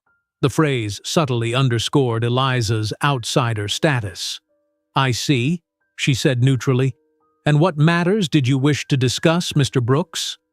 Alexander's direct gaze was unsettling in its intensity. "James is an extremely important person, Ms. Parker, not just to his friends, but to thousands of employees who depend on his leadership, to charitable organizations that rely on his generosity, to business partners who value his vision." "I'm well aware of James's significance," Eliza replied, a hint of coolness entering her voice, "though I confess I'm not sure why you're telling me this." "Because his happiness matters to a great many people," Alexander continued, unperturbed. "And recently, you've become integral to that happiness." Eliza wasn't sure whether to feel flattered or insulted by this assessment. "I care deeply for James," she said carefully. "I don't doubt that," Alexander assured her. "But caring isn't always enough, is it? There are practical considerations. Your worlds are vastly different. The scrutiny that comes with James's position, the expectations, the obligations, these aren't small obstacles." "With all due respect, Mr. Brooks," Eliza said, her patience wearing thin, "these are matters for James and me to navigate." "Of course," Alexander agreed smoothly. "I merely want to ensure you understand what you're stepping into. James is idealistic in many ways. He sees possibilities where others see impracticalities. It's what makes him brilliant in business, but sometimes in personal matters. He let the implication hang in the air between them. Eliza felt a flare of indignation on James's behalf. "I think you underestimate both James's awareness and my own," she said firmly. "We're both adults who understand that relationships require work and compromise." Alexander studied her for a moment, then nodded as if she had passed some test. "Good," he said simply. "That's precisely what I hoped to hear." The car had reached her apartment building. Alexander extended a business card to her as she prepared to exit. "If you ever need anything, advice, assistance, a different perspective, please don't hesitate to call." Eliza accepted the card reflexively, unsure whether she had just been subjected to a warning, a test, or a genuine, if awkwardly expressed, offer of support. "Thank you for the ride, Mr. Brooks," she said formally. "Alexander, please," he corrected with the first genuine smile she had seen from him. "After all, if you're going to be part of our circle, we should be on a first-name basis." As the car pulled away, Eliza stood on the sidewalk, Alexander's card in her hand and his words echoing in her mind. "Part of our circle." The phrase carried both promise and peril, an invitation and a challenge rolled into one. She entered her building deep in thought, wondering what James would make of this unexpected intervention from his friend, and what it signified about the road ahead of them. The differences in their worlds had just been thrown into sharp relief once again, and Eliza couldn't shake the feeling that her relationship with James was approaching a crossroads neither of them had anticipated. Eliza didn't mention her encounter with Alexander to James. Part of her wanted to, curious about his reaction, but a larger part feared that it might create tension between him and his friend. Instead, she told him about accepting the position at West Hill Academy, a decision she had made after careful consideration. "That's wonderful," James exclaimed when she shared the news over dinner at her apartment. She had insisted on cooking for him, a simple pasta dish that was one of her specialties. "You're going to make such a difference there." "I hope so," Eliza replied, touched by his enthusiasm, though I'll admit, I'm a bit nervous about working in such a prestigious environment. You'll be brilliant, James assured her, reaching across her small kitchen table to squeeze her hand. Those privileged kids need someone with your perspective, your understanding of how reading can be a lifeline for children from all backgrounds. His confidence in her abilities warmed Eliza's heart. This was one of the things she cherished most about James, his absolute faith in her, his ability to see strengths in her that she sometimes overlooked herself. She had officially started her role at West Hill the previous week, spending 2 days on the expansive campus with its manicured lawns and state-of-the-art facilities. The contrast with her public library couldn't have been starker, but she had found the staff welcoming and the children, regardless of their socioeconomic background, just as hungry for stories that captured their imagination. "Tell me about your day," she prompted, refilling James's wine glass. "Did that merger go through?" "It did," he confirmed with a satisfied smile, "and with better terms than we initially hoped for. The company's technology complements ours perfectly, and their team is innovative, forward-thinking. It's a good match." "That's great," Eliza said sincerely. She had grown more comfortable discussing business matters with James, even finding herself genuinely interested in the challenges and triumphs of his work. "Will there be a lot of restructuring?" "Some, but we're committed to retaining as many jobs as possible. That was a non-negotiable condition for me." He looked thoughtful for a moment. "Actually, there's an event next week to welcome the new team members. A dinner at the Metropolitan Club. I'd love for you to join me." Eliza hesitated briefly. Corporate events still made her somewhat uncomfortable, though she had become more adept at navigating them. "Of course," she agreed, not wanting to disappoint him. "I'll check my schedule at the library, but I'm sure Martha will cover for me if needed." "Wonderful. It's black tie, but don't worry about that. Charlotte mentioned she'd be happy to help you find something appropriate." He seemed to catch himself, noting her expression. "Not that your clothes aren't appropriate. I just meant—" "I know what you meant," Eliza assured him with a gentle smile, though his words had inadvertently touched a nerve. The fact that he assumed she would need help dressing for his world was a subtle reminder of the disparities between them. "I'm sure Charlotte and I can find something suitable." The evening continued pleasantly, transitioning from dinner to relaxed conversation on her couch, James's arm wrapped comfortably around her shoulders as they discussed books they had recently read. These quiet moments in her apartment had become precious to Eliza, instances where the outside world with all its complications fell away, leaving just the two of them in a space where their differences seemed insignificant. The peaceful bubble burst 3 days later when Eliza was at the library, helping a child locate a book about dinosaurs. Martha approached, an unusual expression of concern on her face. "Eliza, dear, you might want to see this," she said quietly, handing over her tablet. The screen displayed a gossip website, and Eliza felt her stomach drop as she saw the headline, "Harrington's New Flame. Who is the Mystery Librarian?" Below it was a photo of her and James entering the reading room cafe, his hand resting protectively at the small of her back, their faces turned toward each other in a moment of private conversation. The article itself was a mixture of conjecture and thinly veiled judgment, questioning what a simple librarian could possibly offer one of the city's most eligible bachelors. It even dragged up her past, mentioning Michael's death and speculating about her financial situation with a callousness that made Eliza's blood run cold. "How did they—" she began, her voice faltering. "I don't know, dear," Martha said sympathetically, "but I thought you should see it before someone else mentioned it." Eliza handed the tablet back, her hands trembling slightly. "Thank you," she managed, trying to process this intrusion into her private life. "I should call James."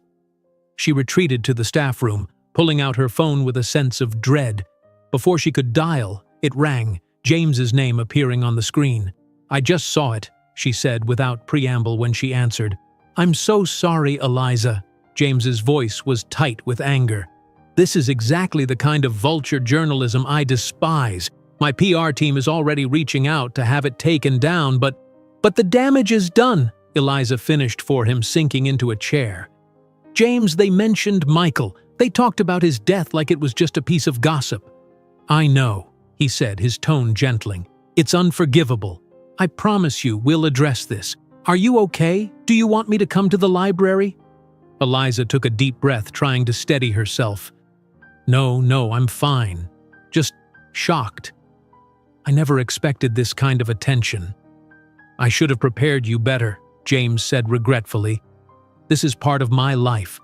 Unwanted scrutiny, people making assumptions based on fragments of information. I've gotten used to it over the years, but I should have warned you more explicitly. It's not your fault, Eliza assured him, though part of her did wish she had been more prepared. We knew this was a possibility. There was a brief silence on the line. Eliza, would you consider staying at my place tonight? I don't like the idea of reporters potentially finding your address. The suggestion gave her pause. They had not yet reached that level of intimacy in their relationship, though not for lack of attraction. They had both wanted to proceed carefully, respecting the significance of such a step. I appreciate the concern, she said carefully, but I think I'll be fine at my apartment. It's a secure building, and I doubt I'm interesting enough for them to stake out. You underestimate how persistent these people can be, James warned. But I understand. At least let me send a car for you after work. I can meet you at your place. Bring dinner. This seemed like a reasonable compromise. That would be nice, thank you. After they disconnected, Eliza sat for a moment longer, trying to gather her composure before returning to her duties. The article had shaken her more than she wanted to admit, not just because of the invasion of privacy, but because it had so starkly highlighted the public dimension of James's life, a dimension she had known about intellectually but had not fully appreciated emotionally until now. Throughout the afternoon, she caught colleagues glancing at her with newfound curiosity. A few of the regular library patrons gave her looks of recognition that they hadn't before. It was as if overnight she had transformed from just Eliza the librarian to a person of interest, a curiosity to be examined and discussed. The feeling was profoundly uncomfortable. By the time she left work, Eliza was exhausted from maintaining a professional demeanor while internally processing her new, unwanted public exposure. The sleek black car James had sent was waiting, Richard opening the door with a sympathetic smile that suggested he too was aware of the situation. "Evening, Ms. Parker. Straight to your apartment, as Mr. Harrington requested." "Thank you, Richard," she replied, grateful for his calm, unobtrusive presence. The ride was peaceful, but as they approached her building, Eliza noticed a small cluster of people with cameras near the entrance. Her heart sank. "Are those paparazzi?" Richard confirmed grimly. "Don't worry, Ms. Parker. I'll pull around to the service entrance. Mr. Harrington arranged it with your building manager." True to his word, Richard maneuvered expertly around to a back entrance where James was waiting, his expression a mixture of relief at seeing her and anger at the situation. He helped her from the car and quickly ushered her inside, keeping his body between her and the direction of the street. "I'm so sorry about this," he said once they were safely in the elevator. "It's my fault. I've been too visible with you, too careless." "James, stop," Eliza said firmly. "You haven't done anything wrong. Neither of us has. We're two adults in a relationship. There's nothing scandalous about that." "Of course there isn't," he agreed, his features softening as he looked at her. "But in my world, privacy is a commodity that's hard to come by. I just hate that I've dragged you into this."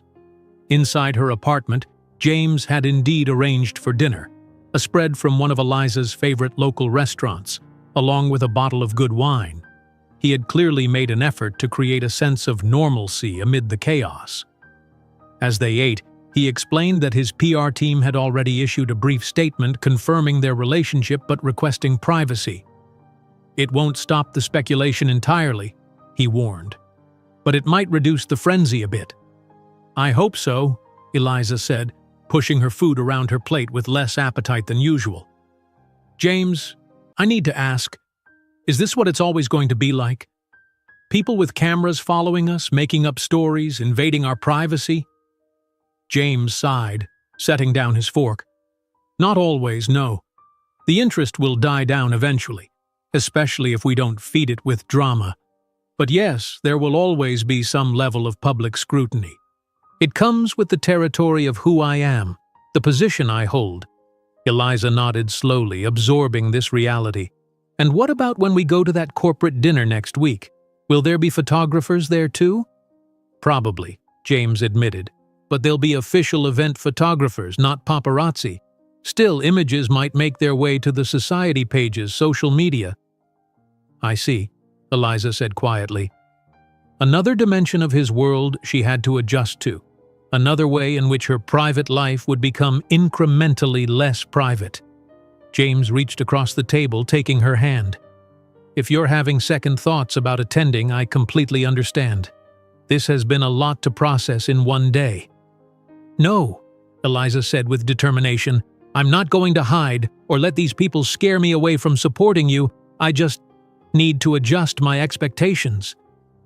Relief washed over James's face. Have I told you lately how extraordinary you are? He asked, lifting her hand to his lips. Later, as they sat together on her couch, James's arm around her shoulders, Eliza found herself thinking of Alexander's words about the scrutiny that came with James's position. The man had been right, though she would never give him the satisfaction of admitting it. A penny for your thoughts, James murmured, noticing her silence. Eliza hesitated, then decided to share at least part of what was on her mind. I was thinking about what a strange position we're in. Most couples get to decide for themselves when to go public, how to share their relationship with the world, but we've had that choice taken away from us. We'll take it back, James promised. We'll define this relationship on our terms, not theirs. His confidence was reassuring, but Eliza couldn't quite shake the feeling that they had crossed a threshold today.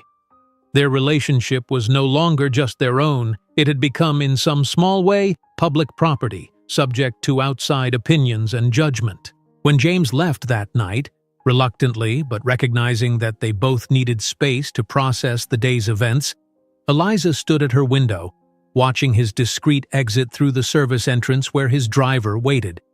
Even this simple act of parting had become complicated, requiring planning and subterfuge. Her phone buzzed with a text from Charlotte. Saw the article. Don't let the vultures get to you. They're just jealous because James chose someone real instead of one of their plastic socialites. Call me if you need anything. X. The message brought a small smile to Eliza's face.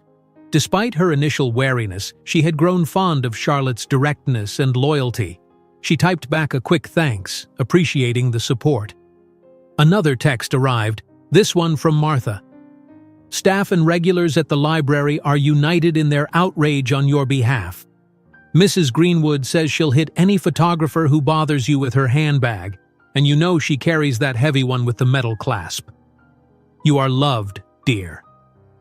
This made Eliza laugh out loud, the tension in her chest easing somewhat.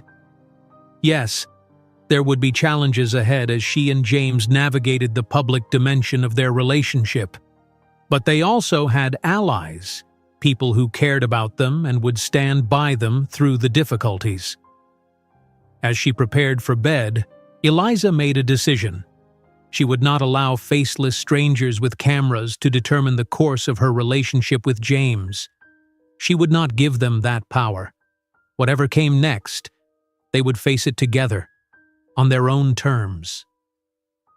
With that resolve firming in her mind, she slipped between her sheets, hoping for dreams unmarred by prying eyes and gossipy headlines. The week following the gossip article was a test of Eliza's resilience. Though the paparazzi presence outside her apartment had diminished after the first 2 days, she still felt eyes on her wherever she went. At the library, a few parents had asked pointed questions about that billionaire she was dating, their curiosity thinly veiled as casual conversation. At West Hill Academy, she had caught whispers among the faculty, quickly silenced when she approached. Through it all, Eliza maintained her composure, focusing on her work with the children who, mercifully, remained oblivious to adult gossip. James had been supportive but also busy with the merger, their time together limited to brief dinners and late-night phone calls. In a way, the forced separation had been a blessing, giving Eliza space to process her new reality without the intensity of his presence.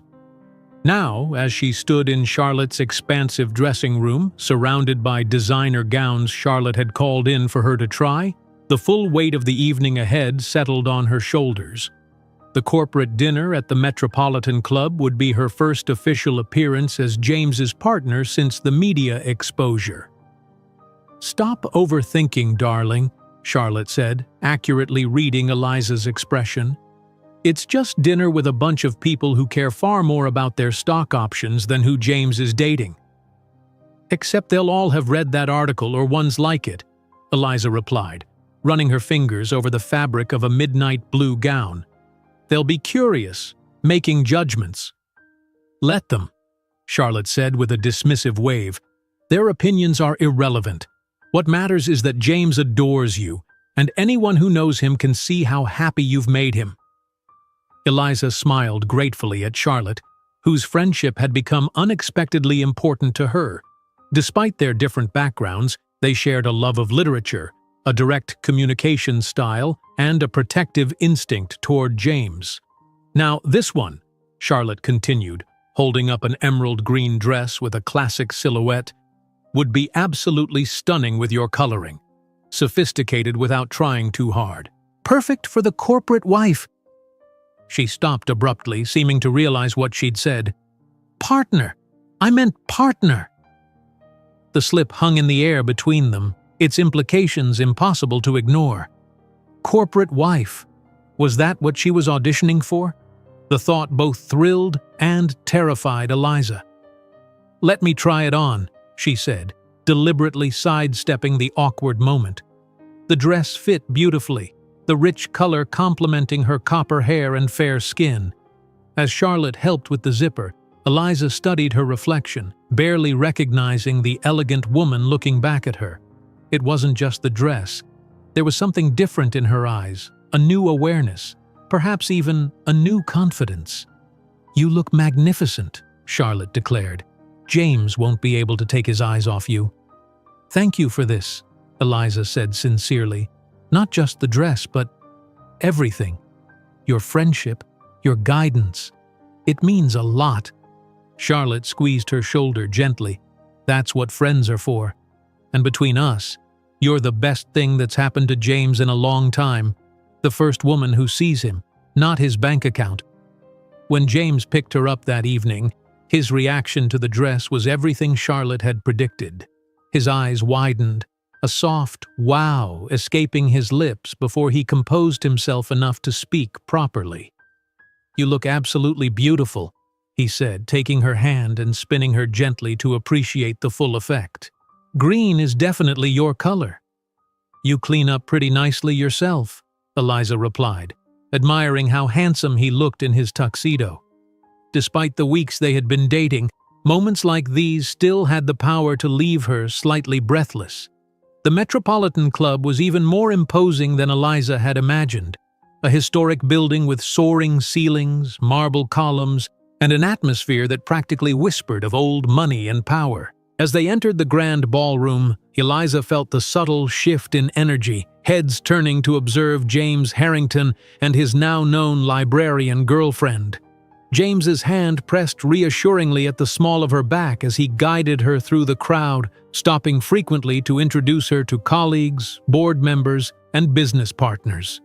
Eliza had prepared for this, researching the merger and the company they were acquiring, ready with thoughtful questions and observations that surprised many of James's associates. "Ms. Parker, James mentioned you work with literacy programs," said an older gentleman James had introduced as a key investor. "My foundation has been looking to expand its educational initiatives. Perhaps we could discuss potential collaborations." "I'd be delighted," Eliza replied, genuinely interested. I've found that combining resources between public and private institutions can create particularly effective programs. James beamed at her with undisguised pride as she navigated these conversations with growing confidence.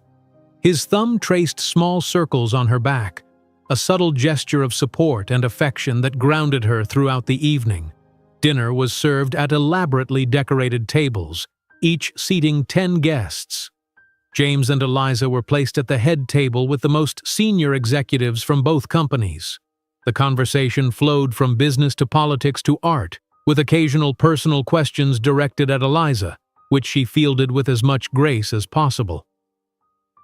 "So, Ms. Parker," said the wife of the acquired company's CEO, a perfectly coiffed woman with shrewd eyes, "how does someone who works in a public library meet James Harrington? It seems like quite the fairy tale."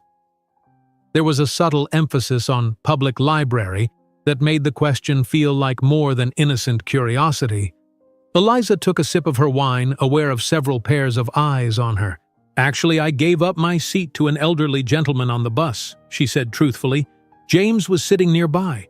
We started talking about Jane Austen of all things." "The bus?" the woman repeated, her eyebrows rising. "How charming." "I find public transportation quite democratic," James interjected smoothly. "You meet all sorts of interesting people, including occasionally someone who changes your life." His gaze on Eliza was warm, a public declaration of his feelings that made her cheeks flush.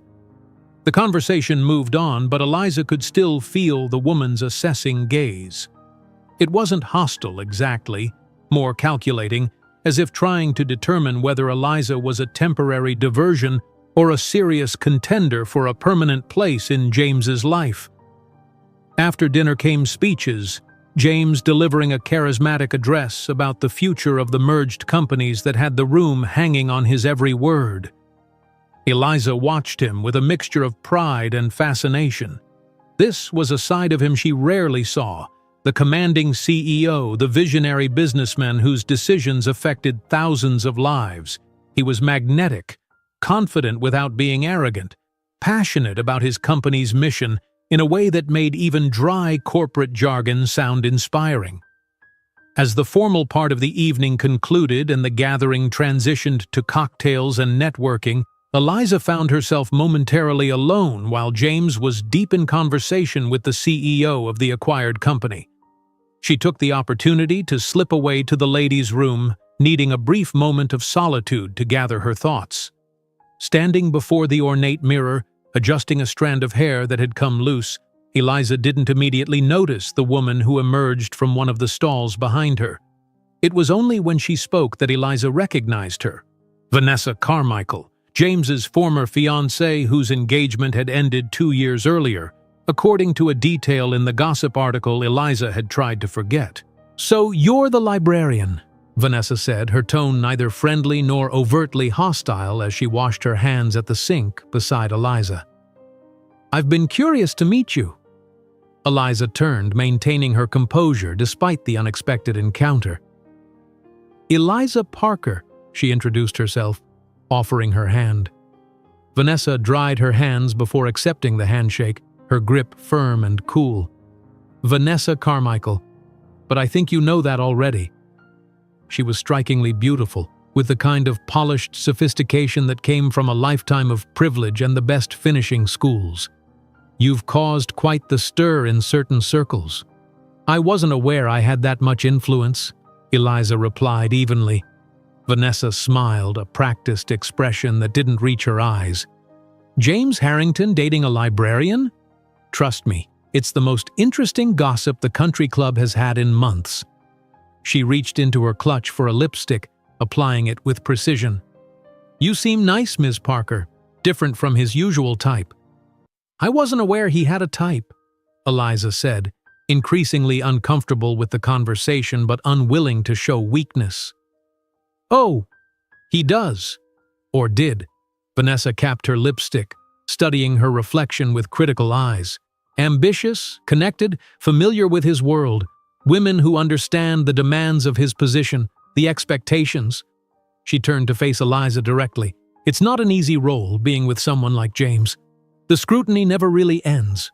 The demands on your time, your privacy, your identity, they're constant. Eliza felt a chill at the accuracy of this assessment. Are you speaking from personal experience? 2 years of my life, Vanessa confirmed with a slight shrug. I thought I knew what I was getting into. I was raised in this world after all. But even I underestimated how much of myself I'd have to sacrifice to fit into the future James had planned. James has never asked me to sacrifice anything, Eliza said firmly. Not yet, Vanessa replied, her tone almost sympathetic. But he will. Not intentionally, perhaps, but inevitably. His world has gravity, Miss Parker. It pulls everything into its orbit and transforms it to suit its needs. She checked her appearance one final time before heading toward the door. Just something to consider. Enjoy the rest of your evening. Eliza remained in the restroom for a moment after Vanessa left, trying to shake off the unsettling encounter. Was Vanessa trying to warn her or simply attempting to create doubt? Either way, her words had hit uncomfortably close to the concerns Eliza herself had been harboring. When she returned to the ballroom, she spotted James immediately, his head bent in conversation with Alexander.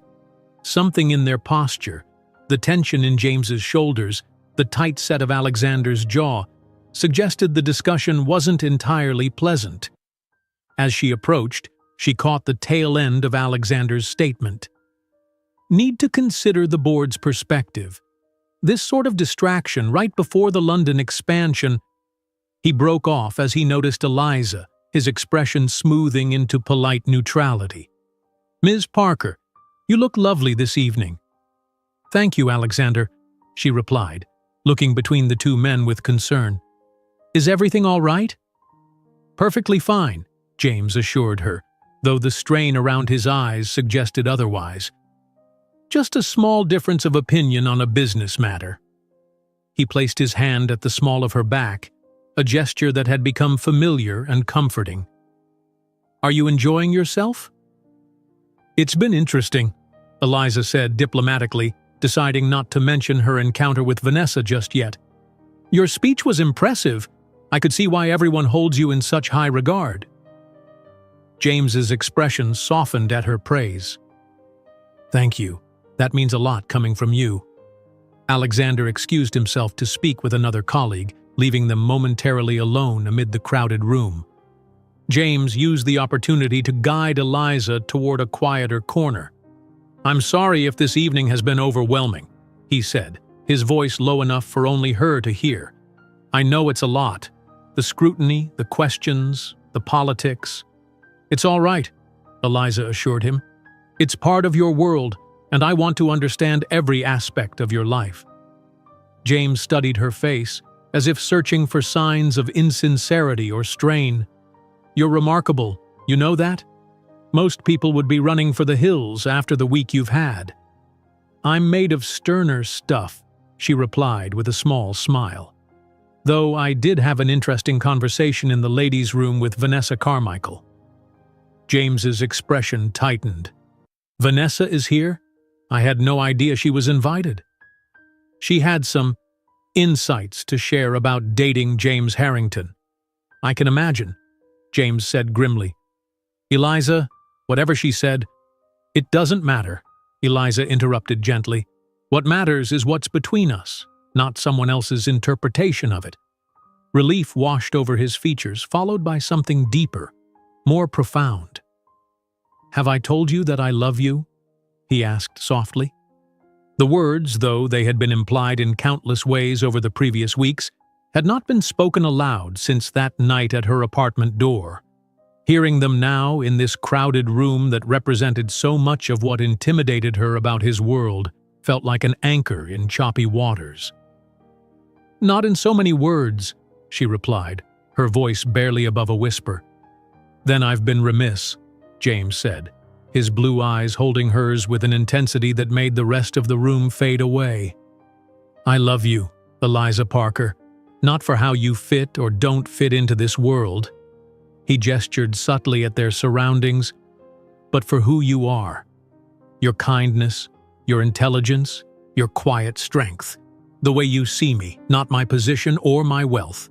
Eliza felt tears prick at the corners of her eyes, emotion welling up unexpectedly. "I love you too," she said, the words feeling both momentous and perfectly natural, "though I'm still figuring out how to navigate all this." "We'll figure it out together," James promised, brushing his thumb gently across her cheek. "Partners, equals, finding our way." The moment was interrupted by the approach of another executive eager to speak with James. As the conversation shifted back to business matters, Eliza found herself observing James in his element, confident, articulate, completely in command of the complex details under discussion. Despite the challenges of the evening, despite Vanessa's warning and Alexander's apparent concerns, Eliza felt a growing certainty in her heart. She loved this man, not despite the complications his world presented, but as a complete package. The brilliant CEO and the thoughtful person who quoted Jane Austen and valued kindness above all else.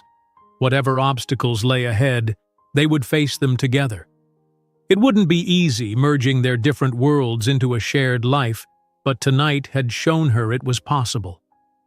She could stand in this rarefied air and remain true to herself, could love James Harrington without becoming a mere accessory to his powerful persona. As the evening drew to a close and they prepared to leave, James kept her close, his hand warm against hers, a physical manifestation of the connection they had forged against unlikely odds. The looks they received, curious, assessing, occasionally envious, no longer bothered Eliza quite as much. Let them look, she thought. Let them wonder what brought the CEO and the librarian together. She and James knew the truth, and ultimately, that was all that mattered.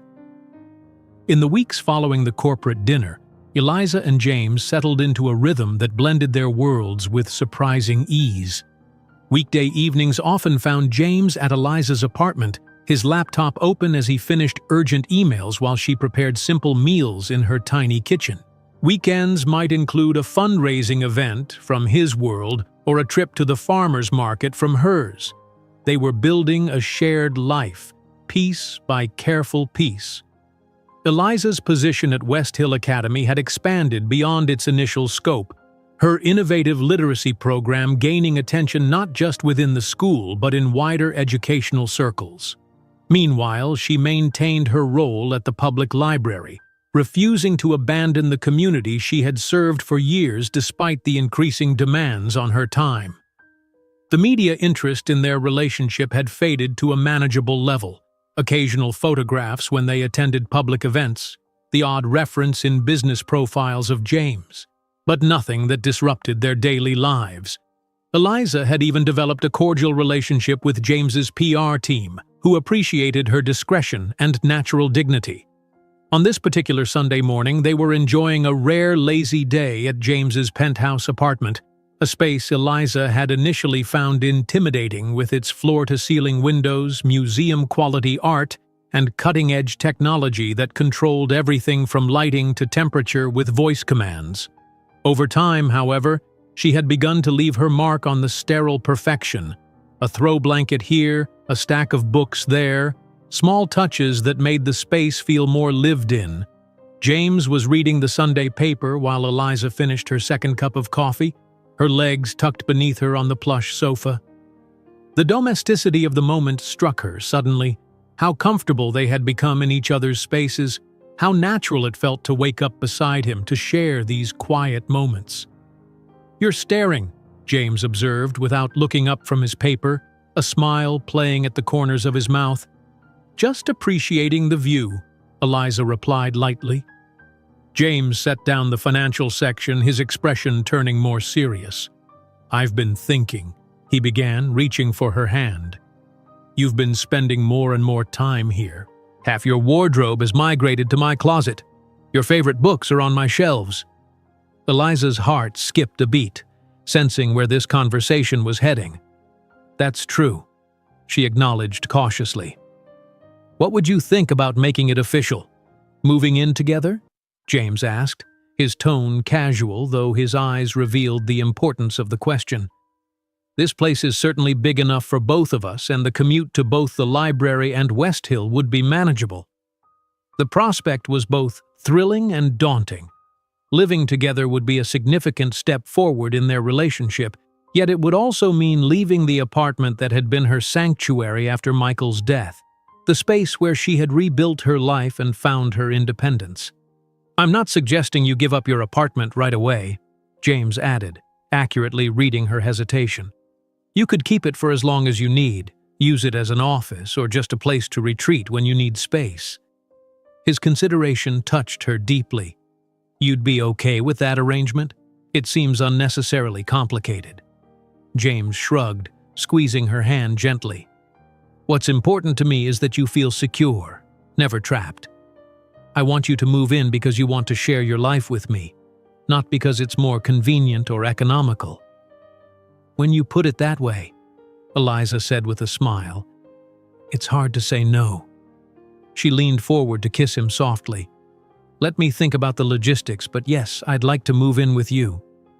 James's face broke into a radiant smile, the kind that still made her heart flutter after months together.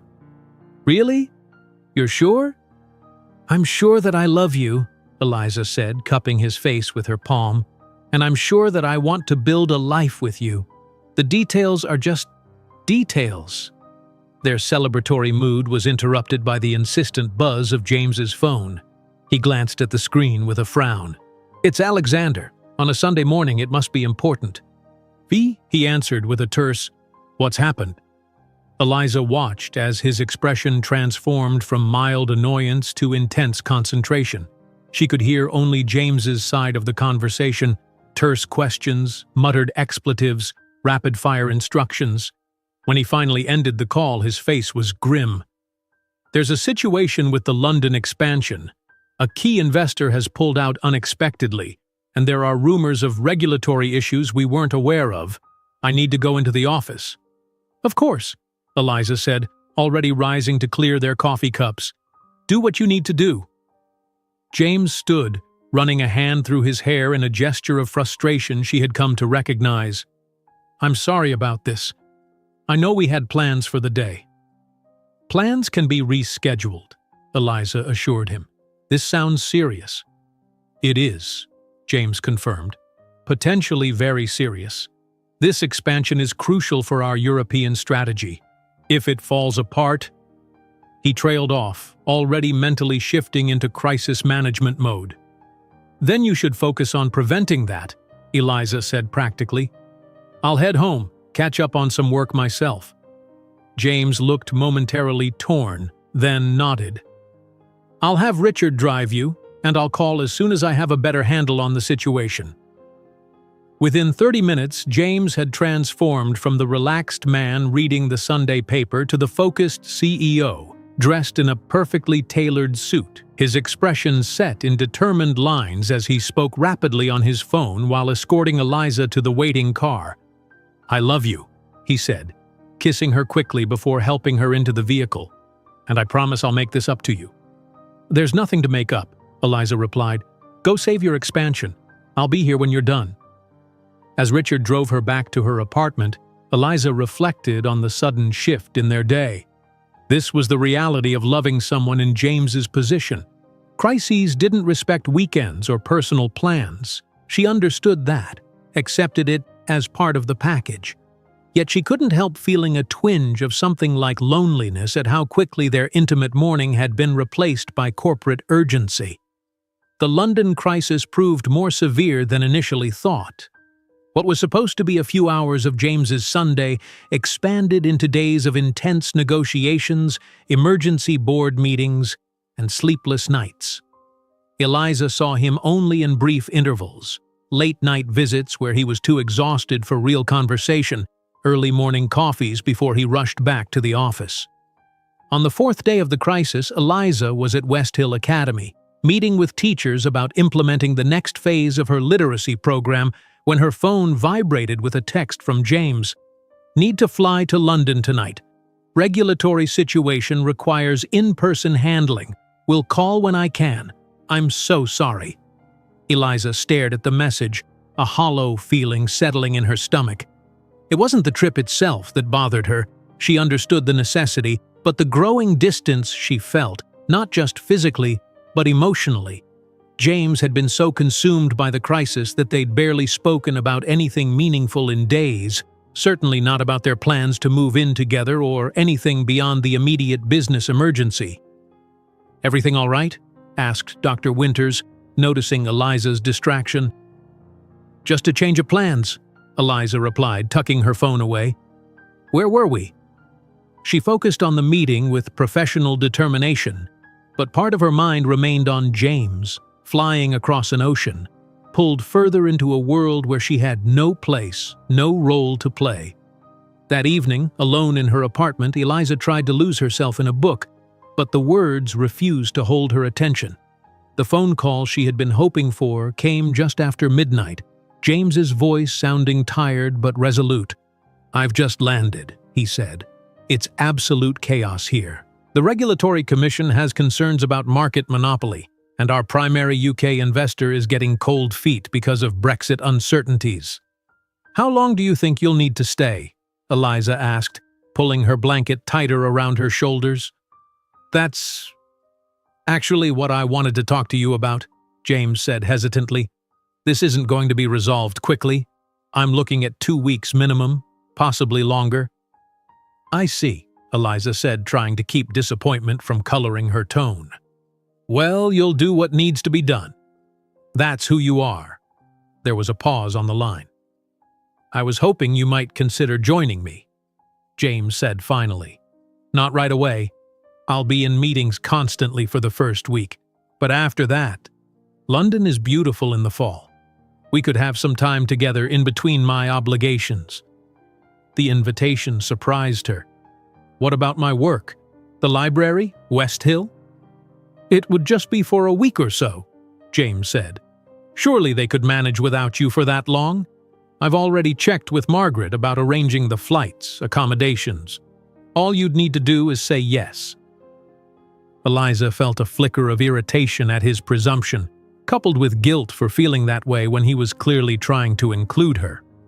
"I'd need to think about it. Check with my supervisors. It's not as simple as just deciding to take off for a week." "Of course," James said quickly. "I understand. It was just a thought. I miss you already, and I've only been gone a few hours." Her irritation softened at the genuine longing in his voice. "I miss you too," she admitted. "Let me see what I can arrange."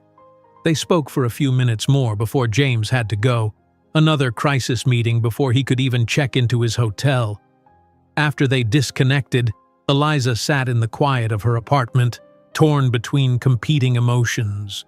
On one hand, the idea of joining James in London was thrilling, her first trip abroad, a chance to see a city she had only read about. On the other hand, she felt uncomfortably like an afterthought, invited only after the important business was handled, expected to rearrange her life and obligations around his schedule. She was still mulling over these thoughts the next day at the library when Martha found her reorganizing the children's section with unusual intensity. "You're shelving those picture books like they've personally offended you," Martha observed dryly. "Want to talk about it?" Eliza sighed, setting down the stack of books. "James is in London dealing with a business crisis. He's asked me to join him there next week." "That sounds wonderful," Martha said, though her expression suggested she sensed complications. But he just assumed I could rearrange my life on a moment's notice, that my work, my commitments aren't as binding or important as his." The words came out in a rush, revealing the heart of her frustration. Martha considered this thoughtfully. "Did he actually say that?" "No," Eliza admitted. "He was very sweet about it, actually. Said he missed me." "And do you want to go? Setting aside the logistical challenges?" "Of course I do," Eliza said without hesitation. "I've never been to London, and I miss him too. It's just that you're afraid of setting a precedent," Martha finished for her. "That if you drop everything this time, it becomes the expectation." "Exactly," Eliza said, relieved that her friend understood. "I want to be supportive, but I also need him to understand that my work matters too. even if it doesn't involve billion-dollar deals." Martha nodded wisely. "Then tell him that. And for what it's worth, I think you should go. The children's section will survive without you for a week, and so will those privileged kids at West Hill. But relationships need nurturing, especially long-distance ones, even temporarily." Eliza smiled gratefully at her friend's perspective. "When did you get so wise about relationships?" 43 years of marriage, dear," Martha replied with a twinkle in her eye. "You learn a thing or two about compromise and priorities." That evening, Eliza called James, catching him as he was finishing another marathon day of negotiations. "I've arranged things at work," she told him. "I can come next week, from Tuesday to Sunday." "That's wonderful," James said, his voice warming with genuine pleasure. "I've been dealing with the most insufferable bureaucrats all day, and this is the first good news I've had." "There's something I need to say, though," Eliza continued, determined to express her earlier misgivings. "I want to support you, James. I want to be there for the important moments, good and bad. But I need you to remember that my work is important too. Not on the same scale as yours, perhaps, but significant to me and to the people I serve." There was a brief silence on the line. "You're absolutely right," James said finally, his tone contrite. "I was presumptuous, and I apologize.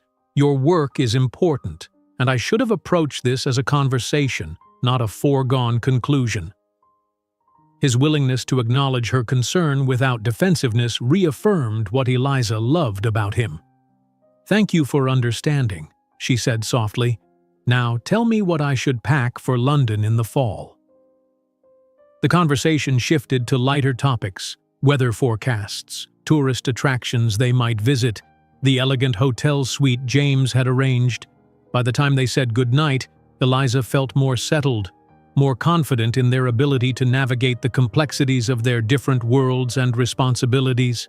As she began to prepare for her first international trip, pulling her rarely used suitcase from the back of her closet, Eliza reflected on how far she had come from the widow standing at a rainy bus stop just months earlier. Life had taken an unexpected turn, bringing challenges she never anticipated, but also joy she had thought might never return after Michael's death.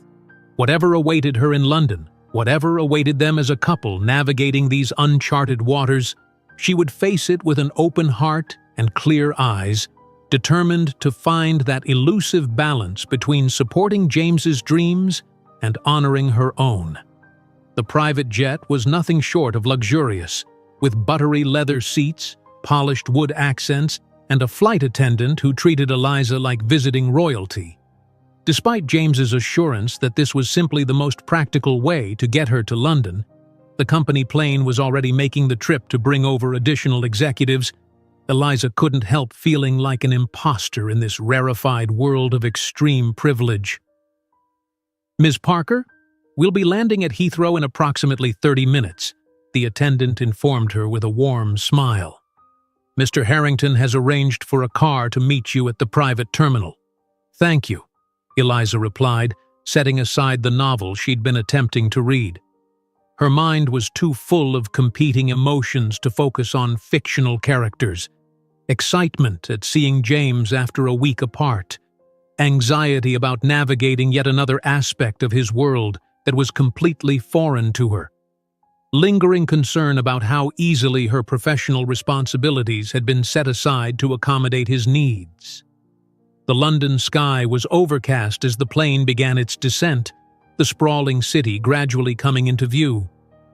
Eliza pressed her face to the window like an eager child, taking in the serpentine curve of the Thames, the iconic silhouettes of Parliament and the London Eye, the patchwork of historic and modern architecture that made up the cityscape. She had dreamed of visiting London since she was a girl devouring British classics, Dickens, Austen, the Brontes, and now here she was, arriving in a private jet to visit her billionaire boyfriend. The absurdity of it made her chuckle softly to herself. What would Michael have made of all this?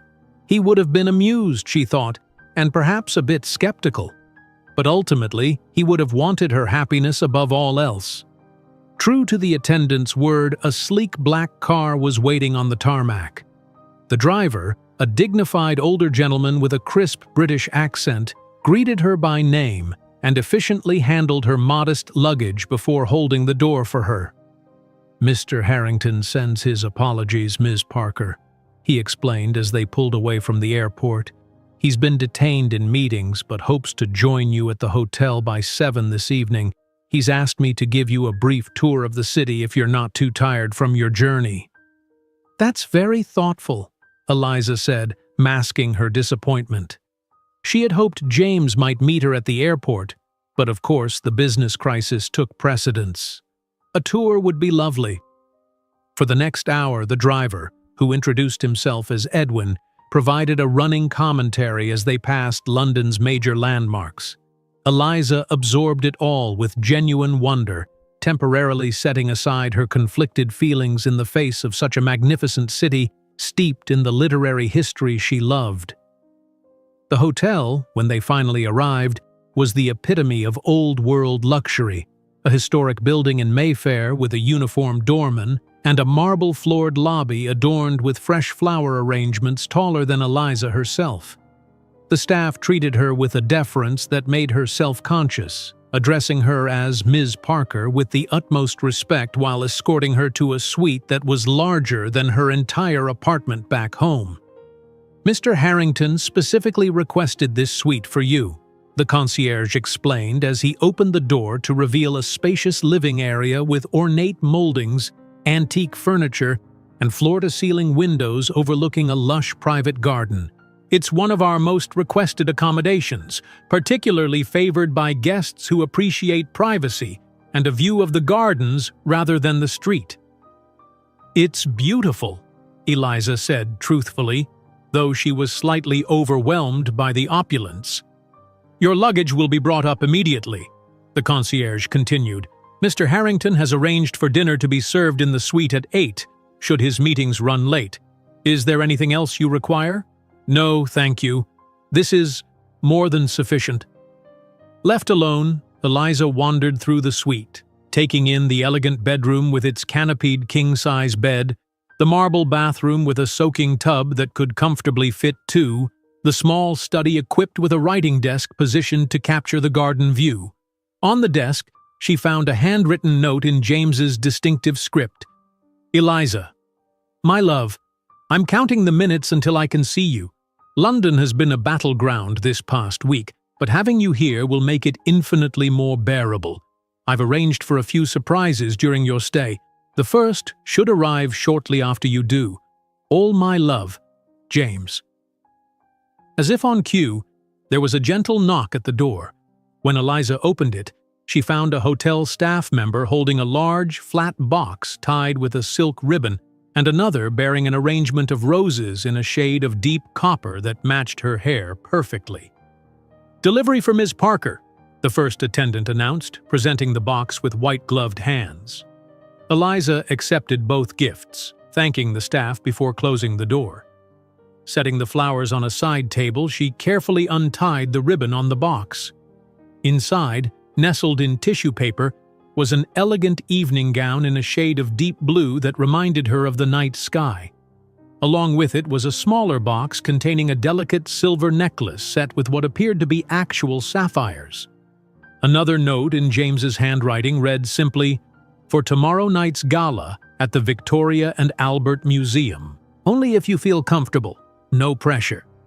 Eliza sat down on the edge of the bed, the gown spread across her lap, feeling a complex mixture of emotions. The gifts were undeniably thoughtful and beautiful. James had even remembered her mentioning once that deep blue was her favorite color for formal wear. Yet she couldn't help feeling a twinge of discomfort at the extravagance, the presumption that she would need a new gown rather than anything she might have packed herself. She was still contemplating this when her phone rang, James calling via video. "You've arrived safely," he said when she answered, his face appearing on her screen. He looked tired, with faint shadows under his eyes, but his smile was genuine. "How was the flight?" "Surreal," Eliza admitted with a small laugh. I've never experienced anything like it. And the suite? Is it to your liking? It's absolutely beautiful, James. Everything is, including the dress and necklace. His expression grew slightly uncertain. Is that a but I hear in your voice?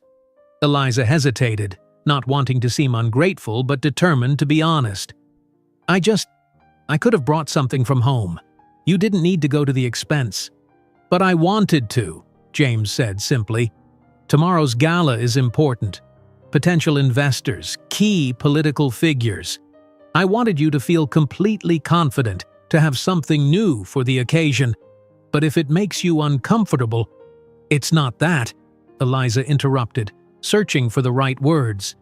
The dress is beautiful, truly. It's just that sometimes these gestures, however well-intentioned, highlight the differences in our situations. You can buy a designer gown and sapphires on a whim. That's a world away from anything I've ever known. James was quiet for a moment, considering her words. I understand, he said finally. And I'm sorry if it feels overwhelming. I just want to share what I have with you, Eliza. But I should be more mindful of how these gestures might come across. His willingness to understand rather than be defensive eased her discomfort. When will I see you? She asked, changing the subject. I'm finishing up here, he promised. 1 hour, 2 at most. We'll have dinner in the suite, just the two of us. I've missed you terribly.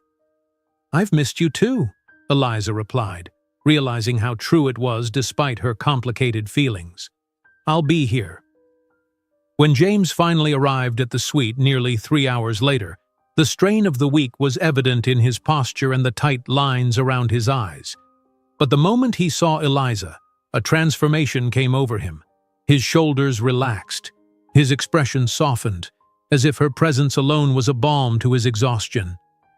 I was beginning to think you'd stood me up, Eliza teased gently, as he pulled her into an embrace. Never, James murmured against her hair. Though these regulatory officials nearly managed it, I had to threaten to walk away from the entire deal before they would end today's session. They ate dinner by the fireplace, James gradually unwinding as he shared the complex details of the regulatory hurdles and investor concerns that had consumed his week. Eliza listened attentively, asking thoughtful questions that surprised him with their insight. You've been paying attention to the business sections, he observed with a pleased smile. Eliza shrugged, feeling a small glow of pride. I wanted to understand what you're dealing with. It sounds incredibly complex. It is, James agreed, but having you here makes it bearable. He reached across the table to take her hand. I'm sorry about earlier, about the dress. I never want my gifts to make you uncomfortable. I know, Eliza assured him, and it really is beautiful. I was just finding my balance, I think. This whole experience is so far outside my normal life. But that's just it, James said earnestly. I don't want this to be outside your life. I want it to be part of your life, our life together. The travel, the events, even the business crises. Just as the library and your work at West Hill are part of my life now, because they matter to you. His words touched her deeply, articulating exactly what she had been struggling with, not the differences in their worlds, but how to integrate them into a shared existence. I want that too, she said softly. The following evening found them at the Victoria and Albert Museum Gala, an event combining James's business interests with London's cultural elite. Eliza wore the blue gown, which fit as if it had been made for her, and the sapphire necklace that caught the light with every movement. Despite her initial reservations, she had to admit that the outfit gave her a confidence she might not have felt in anything she had brought from home. The museum had been transformed for the event, its grand halls illuminated with tasteful lighting that highlighted the magnificent architecture and collections. As James escorted her from exhibit to exhibit, introducing her to a dizzying array of business associates, politicians, and cultural figures, Eliza found herself drawing on all the skills she had developed during their months together. You're a natural at this, James whispered during a brief moment alone between introductions. "Everyone is charmed by you." "I'm just being myself," Eliza replied, though she felt a quiet pride in her ability to navigate this sophisticated gathering without feeling completely out of place. "Exactly," James said with a warm smile. "That's what makes you exceptional." The evening was progressing smoothly until Eliza found herself momentarily separated from James, who had been pulled into an urgent conversation with a key investor. Standing near a display of Renaissance sculptures, she was admiring the craftsmanship when she overheard a conversation from a nearby group that caught her attention. "Harrington's librarian seems to be adapting well to her new circumstances," a woman's voice said with a hint of amusement. "I must say I didn't give the relationship 6 months when I first read about it." "She certainly made an effort with her appearance," another voice replied, "though I understand it's all James's doing. The wardrobe, the jewelry, quite the Pygmalion project. The question is whether it's just a phase," a male voice joined in. "James has always had a soft spot for charity cases. Remember that environmental activist he was so taken with a few years ago? This feels similar. His attempt to prove he hasn't lost touch with real people despite his wealth." Eliza stood frozen, the words cutting deeper than she wanted to admit. She had known there would be those who viewed her this way, as a curiosity, a temporary diversion, a project for James. But hearing it stated so baldly, with such casual cruelty, was still a shock. "Ah, there you are." She turned to find Charlotte approaching, elegant in a striking red gown. From the tight set of Charlotte's jaw, Eliza knew immediately that she too had overheard the conversation. "I've been looking everywhere for you," Charlotte continued loudly enough for the gossiping group to hear. "James is about to give his address and he wanted you by his side." As Charlotte guided her away, Eliza fought to maintain her composure. "How much did you hear?" she asked quietly. "Enough to want to pour my champagne over their designer clothes," Charlotte replied grimly. "Ignore them, Eliza. They're bitter, irrelevant people who can't stand seeing James genuinely happy with someone who isn't from their toxic little circle." "But what if they're right?" Eliza couldn't help asking. "What if this is just a phase for him? A Pygmalion project that he'll eventually tire of?" Charlotte stopped walking, turning to face Eliza directly. "I've known James for over 20 years, she said firmly. "I've seen him with society women, with models, with corporate climbers. I have never, not once, seen him look at anyone the way he looks at you. Like you're the sun and he's been living in darkness."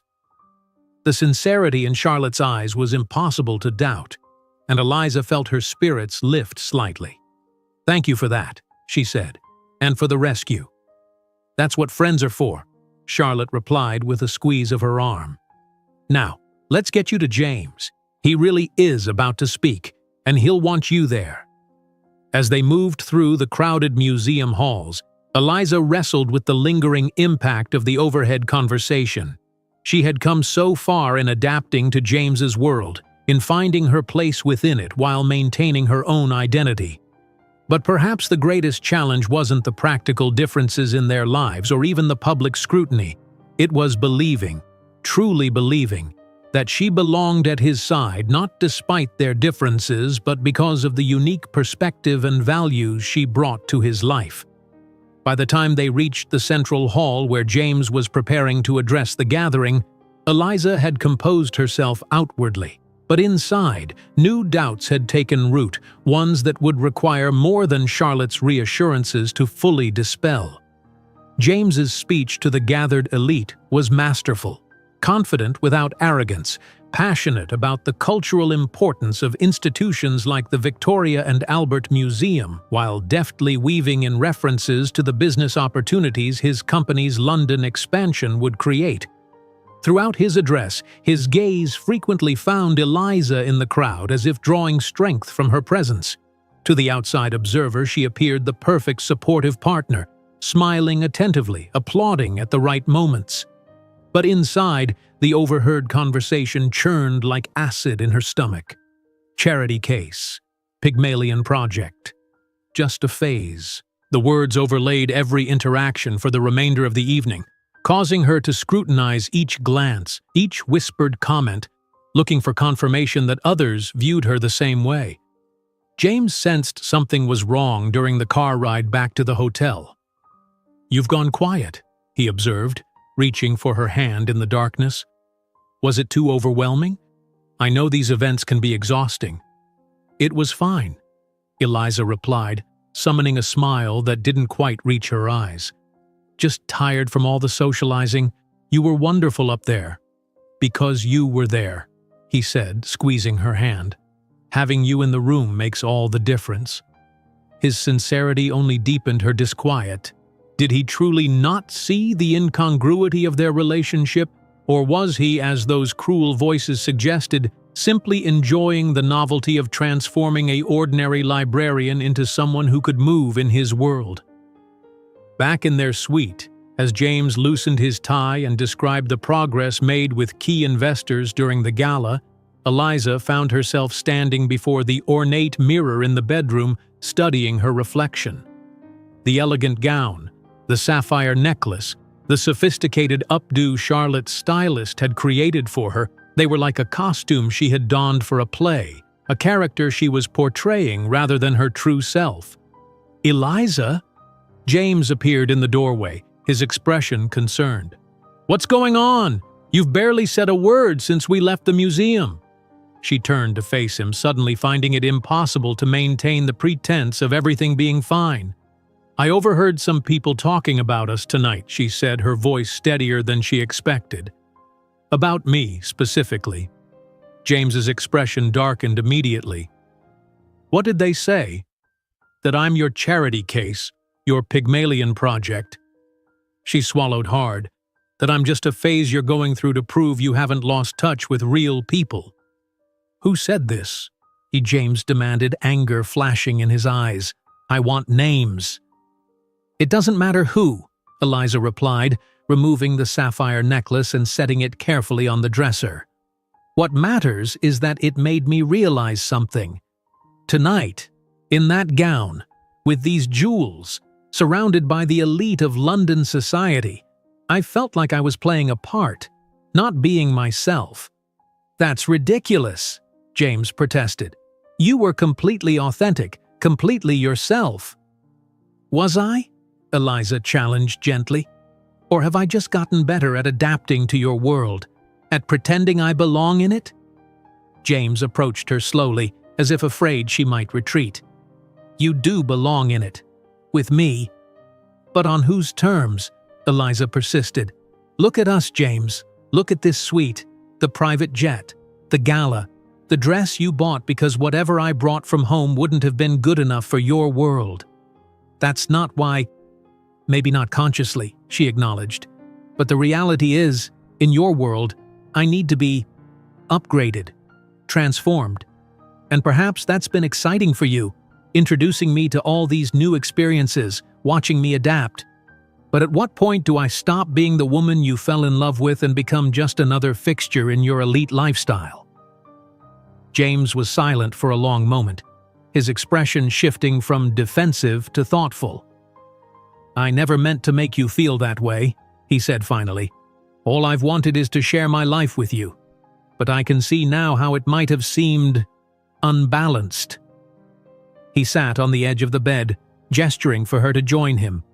When she did, albeit with some hesitation, he took her hands in his. "When I saw you on that bus, giving up your seat without a second thought, what struck me wasn't that you were someone I could transform or upgrade. It was that you possessed something genuine that all the wealth and privilege in my world couldn't create.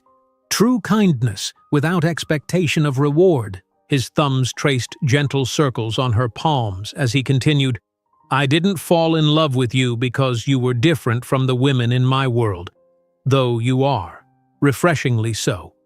I fell in love with you because you reminded me of who I wanted to be. Someone whose actions align with their values, someone who finds joy in simple goodness rather than extravagance or status." Eliza felt tears gathering in her eyes. "But those people tonight, "Those people," James interrupted firmly, "are exactly the reason I was so drawn to you in the first place.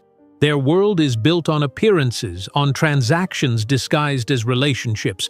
They can't understand what we have because they've never experienced it. They reduce it to the only terms they comprehend: charity, projects, phases.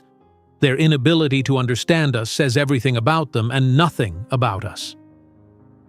His words penetrated the cloud of doubt that had enveloped her since the gala. "I want to believe that," she whispered. "Then let me show you something," James said, standing and extending his hand. "There's a reason I chose this hotel, this particular suite. It wasn't just for the luxury or the privacy." Curious despite her emotional turmoil, Eliza allowed him to lead her to the writing desk by the window. He opened the drawer and removed what appeared to be an old, leather-bound journal. "This was my mother's," he explained, handling it with reverence.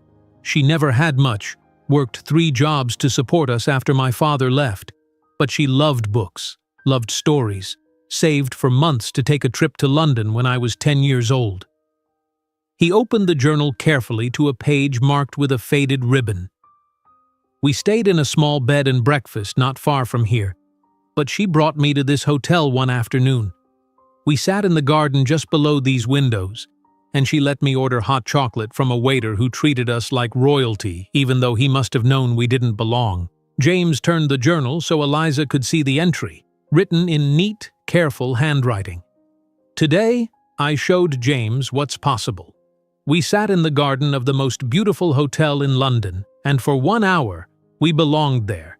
He promised me that someday he would bring me back as a real guest. I don't need that to happen, but I love that he believes it could. She died before I could fulfill that promise," James said, his voice thick with emotion. "When I booked this suite, I wasn't thinking about impressing you with luxury. I was thinking about that day in the garden with my mother, about how she taught me to believe I could bridge worlds." Eliza felt her perspective shifting as she looked at James with new understanding. His wealth and status weren't simply privileges he had always enjoyed, but achievements hard-won from humble beginnings. His desire to share them with her wasn't about transformation or charity, but about creating a shared life that honored both their pasts while building something new together. "I've been so focused on our differences," she admitted, "on fitting into your world or maintaining my own. I didn't consider that perhaps what we're doing is creating a new world altogether, one that belongs only to us." "That's exactly it," James said, relief evident in his voice. "I don't want you to become someone else to fit into my life. I want us to build a life that reflects the best of both of us." "But how do we do that practically?" Eliza asked. "Your responsibilities, your position, they come with certain expectations, certain demands." "We meet them on our own terms," James replied with conviction. "Yes, there will be galas and corporate dinners, but there will also be quiet evenings at your apartment, weekends at the library, moments that matter to you. And when people like those at the museum tonight try to make you feel less than, we'll know the truth, that you belong exactly where you choose to be, not where anyone else thinks you should be." Eliza felt the weight that had been pressing on her heart begin to lift. "I love you," she said simply. "Not the CEO or the billionaire, just you, the man who quotes Jane Austen and carries his mother's journal across oceans." "And I love you," James replied, drawing her into his arms. "Not because you can adapt to my world, but because you've created a place for me in yours. A place where I'm valued for who I am, not what I own or what I've achieved." He held her close for a long moment, then pulled back slightly, a new light in his eyes. "I have an idea," he said. "Let's get out of here." "Now?" Eliza asked, surprised. "It's nearly midnight." "Exactly," James grinned. "The perfect time for an adventure, something entirely ours, not dictated by business obligations or social expectations." 20 minutes later, having changed into jeans and sweaters, they slipped out of the hotel through a side entrance to avoid the paparazzi who occasionally lingered near the main doors. James led Eliza through the quieter streets of nighttime London, eventually arriving at a secluded spot along the Thames where the city lights danced on the dark water. "I used to come here during university," he explained. "When the pressure of straddling two worlds became too much, the scholarship student trying to fit in with the children of privilege, this spot always reminded me that beneath all the social divisions, we're all just people, living alongside the same river that's flowed through this city for centuries." As they stood together by the water, Eliza felt a profound sense of rightness, of balance restored. "Thank you for bringing me here," she said, "for sharing this piece of your past." "Thank you for reminding me what really matters," James replied, "for seeing beyond the CEO to the person underneath." 6 months later, they stood in this same spot at dawn, alone except for Harold, who had flown in specially for the occasion. The elderly man from the bus had become a dear friend, a regular guest at their dinner table, and now, with a special license obtained through James's connections, the officiant at their intimate wedding ceremony. "Who would have thought," Harold chuckled as he prepared to begin the service, "that giving up a seat on the bus would lead to all this?" Eliza, radiant in a simple white dress that was entirely her own choice, glanced at James with love that had only deepened through the challenges they had faced together. They had found their balance over the intervening months, a life divided between his penthouse and her apartment, which she had insisted on keeping as a place where neighborhood children could come for additional reading help, between gallery openings and story time at the library, between board meetings and quiet evenings with books. There had been more moments of doubt, more instances where their different backgrounds created friction or misunderstanding, but each time they had returned to the fundamental truth that had brought them together, that beneath the surface differences of wealth and status, they shared the same core values, the same vision of a life built on kindness, integrity, and genuine connection. "When I met you on that bus," James said as they exchanged vows of their own writing, "I was searching for someone who would see me, not my position or my wealth.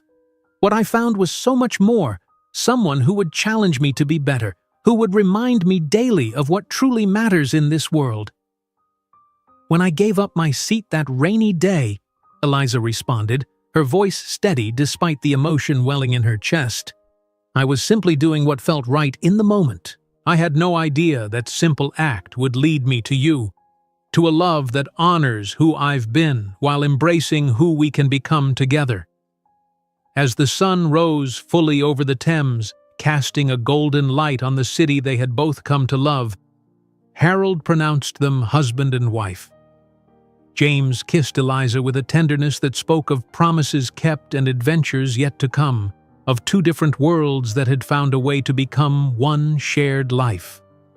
Later, at a celebration that seamlessly blended elegance with warmth, bringing together corporate executives and library volunteers, childhood friends and new allies, James raised a toast to his bride. "To Eliza," he said, his eyes never leaving hers, "who taught me that the most important seat anyone can offer is the one beside them for the journey ahead." In that moment, surrounded by the community they had built together, Eliza knew with absolute certainty that she had found her place, not in James's world or even in her own, but in the beautiful, complex, sometimes challenging space they had created between the two. A space where a CEO and a librarian could be simply two people who loved each other completely, for exactly who they were. If you enjoyed today's video, I'm sure you'll love the next one. Don't waste time. Just click on the screen.